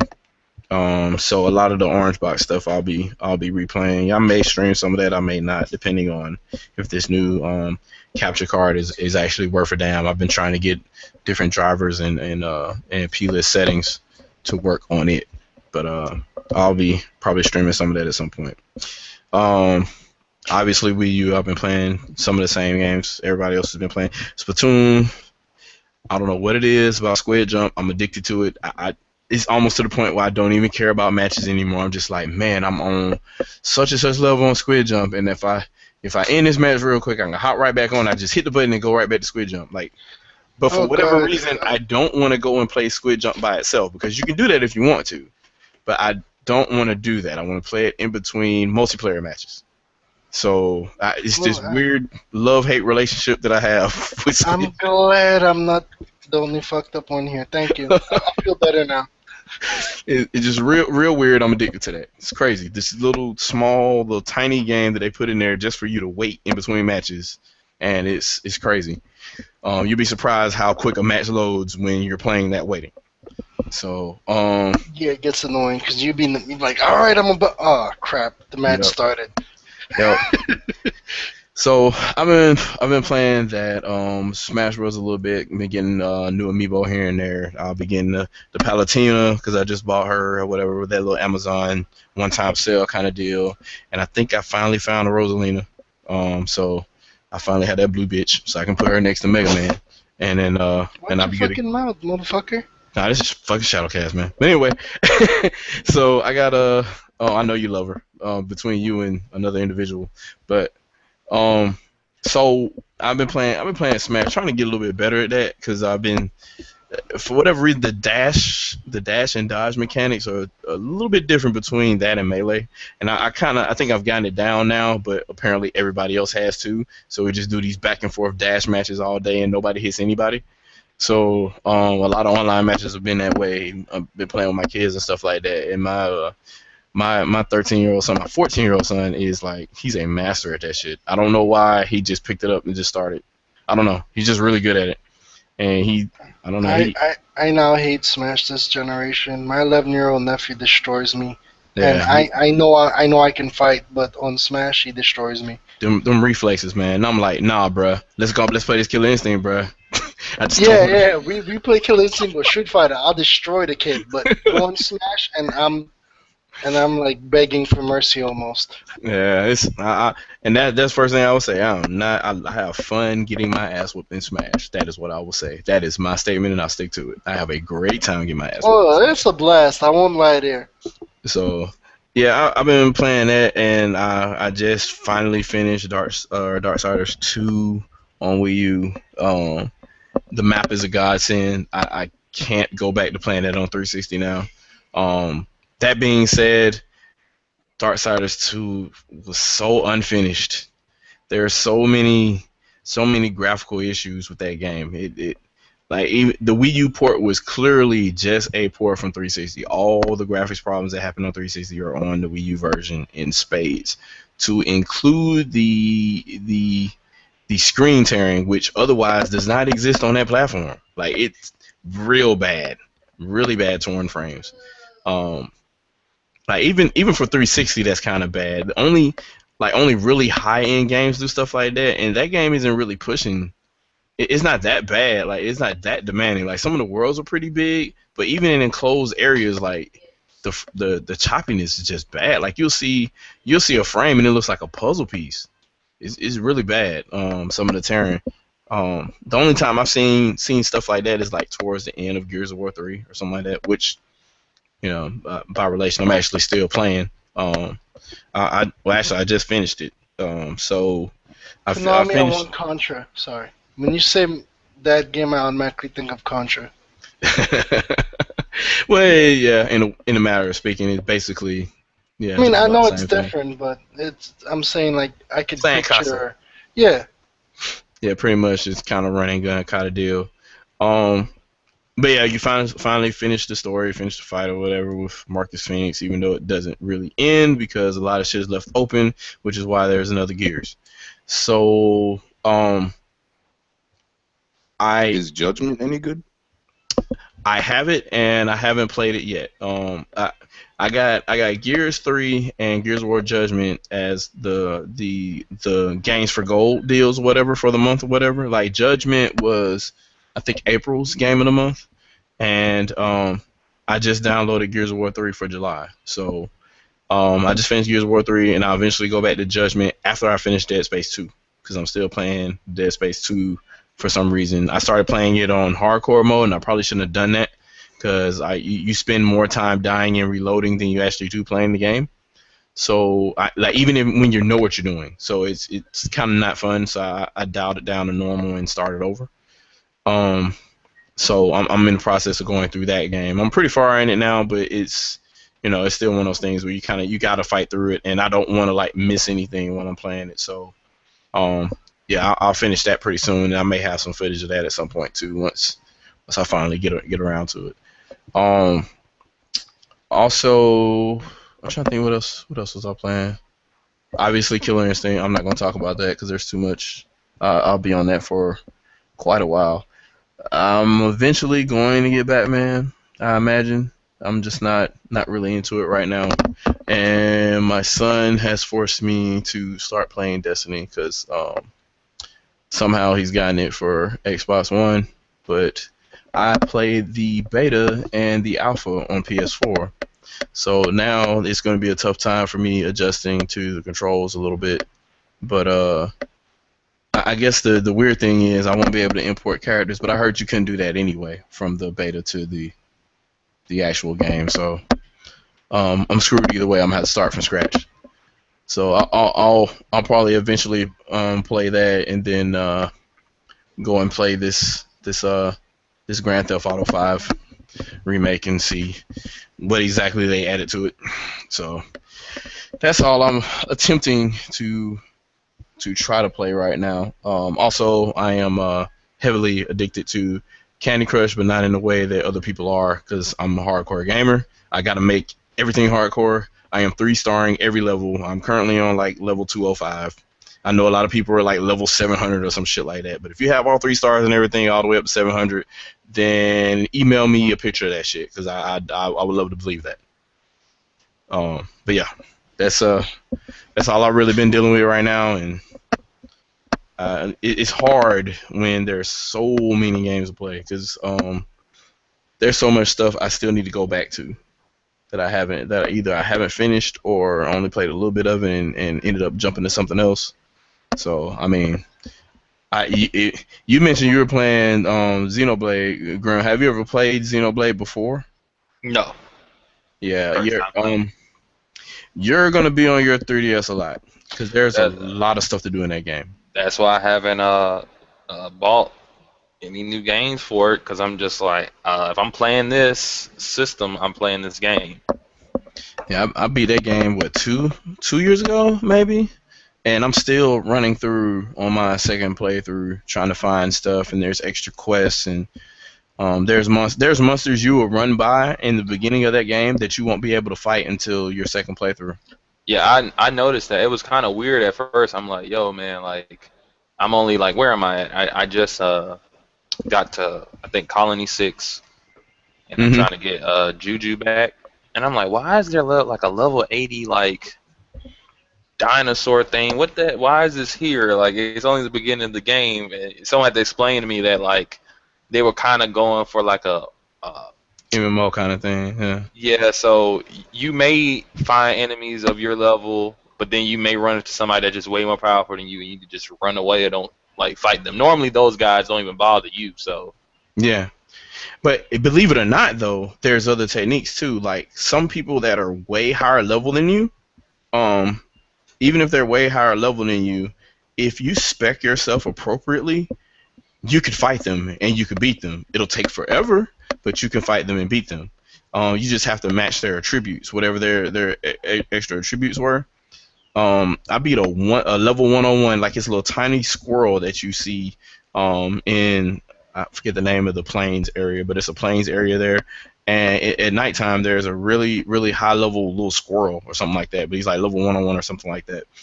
And I figured out a way to negate spike damage and shot damage. And I fought this dude when I was like a level 40 something and beat him. I instantly gained like 3 levels. It was ridiculous. But and there's other ways to do it too. You'll start to figure out like really high level things you can like, I don't know, cheat and knock them off a cliff or something, and and you'll instantly gain a level because it'll be an instant kill once they fall off the map. So yeah, if you kind of game the system a little bit, you can get around stuff like that. But that game, dude, there's so many quests and stuff. You'll be playing that, and I'm eventually gonna get back to that at some point. But that's a deep dive. That's a really deep dive. I haven't. I gotta finish that game too. Actually, I ain't go front. There's a lot of content in that goddamn game, and as you've already noticed with me, I kind of skim through certain games, but when it comes to RPGs, my OCD gets the best of me. I play and I play and I play and I play some more, and then I play again.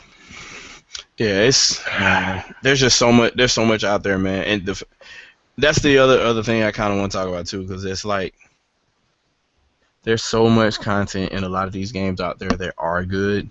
Like, why the fuck are you bitching about a lack of games being out? Why aren't you playing the games that you have? Like, well, I don't know how most of these kids grew up. Maybe they had a silver spoon in their mouth, but I had to spend that 50. I had to cut grass and you know, do gutters and all kind of stupid stuff like that to get money or whatever, and work little odd jobs or whatever, and then I go to Toys R Us, I buy that game, and that's that game, that one game, and I played that game until I could afford to get another one.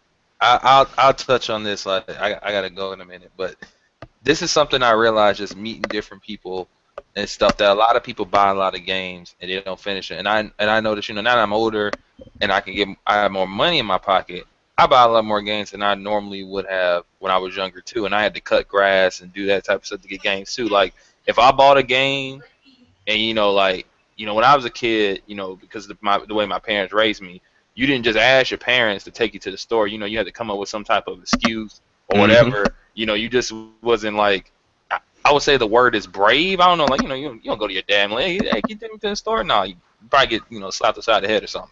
Mm-hmm. So I remember buying. If you're a Dragon Ball fan, I remember seeing the trailers for Budokai Tenkaichi, Mm-hmm.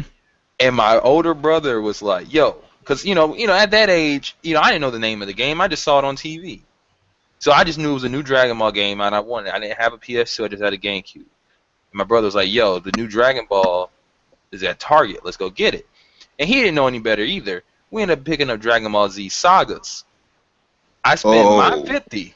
I spent my 50 on this game. Ooh. I spent my Wow. 50 on this game. I put it in, and I'm like, wait a minute, this don't look like what we saw. So then I was thinking, okay, maybe that was like a trailer. Then we looked up online. No, that was gameplay. I said, so what the hell is this? We tried to play it, man. I sat back and said to myself, I said, look, man, I spent my money on it. I can't get my money back. So I'm gonna enjoy this. I'm gonna play. I didn't enjoy it, but I sat there and played it because it just that's what it was going to be. And I think like a lot of people, because they can just buy games, they don't really sit back and play any of them. And I'll be honest with you, like because I juggle games like I do now, which really isn't that great. Sometimes I can sit back and enjoy a game, but damn, I will forget what the hell I just played. Like I will forget Yeah. something about it. It's just like I was mentioning Tomb Raider a few hours back. I don't know how long we've been here, but I didn't remember the boss. Now any other game I would, but I mean I probably was playing multiple games at the same time. And a lot of people buy games, and people need to kind of get out of it. What you need to do is take a step back, ask yourself, do you like games? Because I know a lot of people will buy a bunch of games and don't like none of the games they bought. There's no way you're buying like 5 games at a time and you don't like any of them. You got to ask yourself, do you like games anymore? You got to just grow out of it. Yeah. Yeah. It's, Mm-hmm. it's probably time to find another hobby if that's the case. Or Yeah. or you could If just you're be in not a having scenario. fun, you're doing it wrong. Yep. The formula is this: you have all the time, but you don't have the money to get the game, so you can enjoy all the time. Then you get all the money, you don't have the time to enjoy what you had all the money to buy. So this is just the case. That's the case in life with everything. So it, you have to find a balance, and it's kind of hard to do that. So you can't really. You can just say, "Well, I bought this shitload of games. I should be able to buy 5 games a month." And I should be. How do you have the time to play 5 games a month, and you still have a job to afford to buy 5 games a month? Like, Man, what world do we live in where that's possible? because I'm in school, I'm in college, and I got other shit I got to take care of. When I get extra money, I may buy games in bulk, and that's mainly because it's almost like I'm stacking up for winter. It's Yeah, like it's when I gonna ain't last you got for no a while. money, Yeah. when I ain't got no money to buy, like all my money goes to my needs and not my wants. Now, at least I stacked up on like I go on my Steam list. I'm like, hey, I ain't even know I bought this. Like, Hmm. and that comes in handy when you want to play something. So, but anyway, thanks for having me on. I gotta go, but Oh yeah. Yeah, we're this gonna was wrap it up enjoyable. anyway. Yeah, So we gotta. Yeah, I gotta. I'm go friend. I gotta bounce too soon. But anyway. yeah, it's been swell. So we'll go ahead and cut it short because I'm about to partake in some uh spirits. So anyway, but yeah, Actually, ran out. Sorry. yeah, man. Go ahead and get your outro, Grim, and then you can give yours, Odie, and you can give yours, um Shep. We'll go from there. All right, so this is King Grimpachi. Thanks for having me on. Doing different things on my channel, shameless plug, but I'm trying to, promote playing games and stuff. So when I got let's plays and walkthroughs, I'm gonna try to do reviews and stuff like that. But anyway, thanks for having me on, and peace out. No problem. All All right, right, take Odie. care, bro. uh, yeah. Thanks for having me on. My first Google Plus hangout ever, and Okay. yeah, I guess I didn't really do much talking, but I mostly just agreeing with you guys. So yeah, that's pretty much it. Thanks for having me.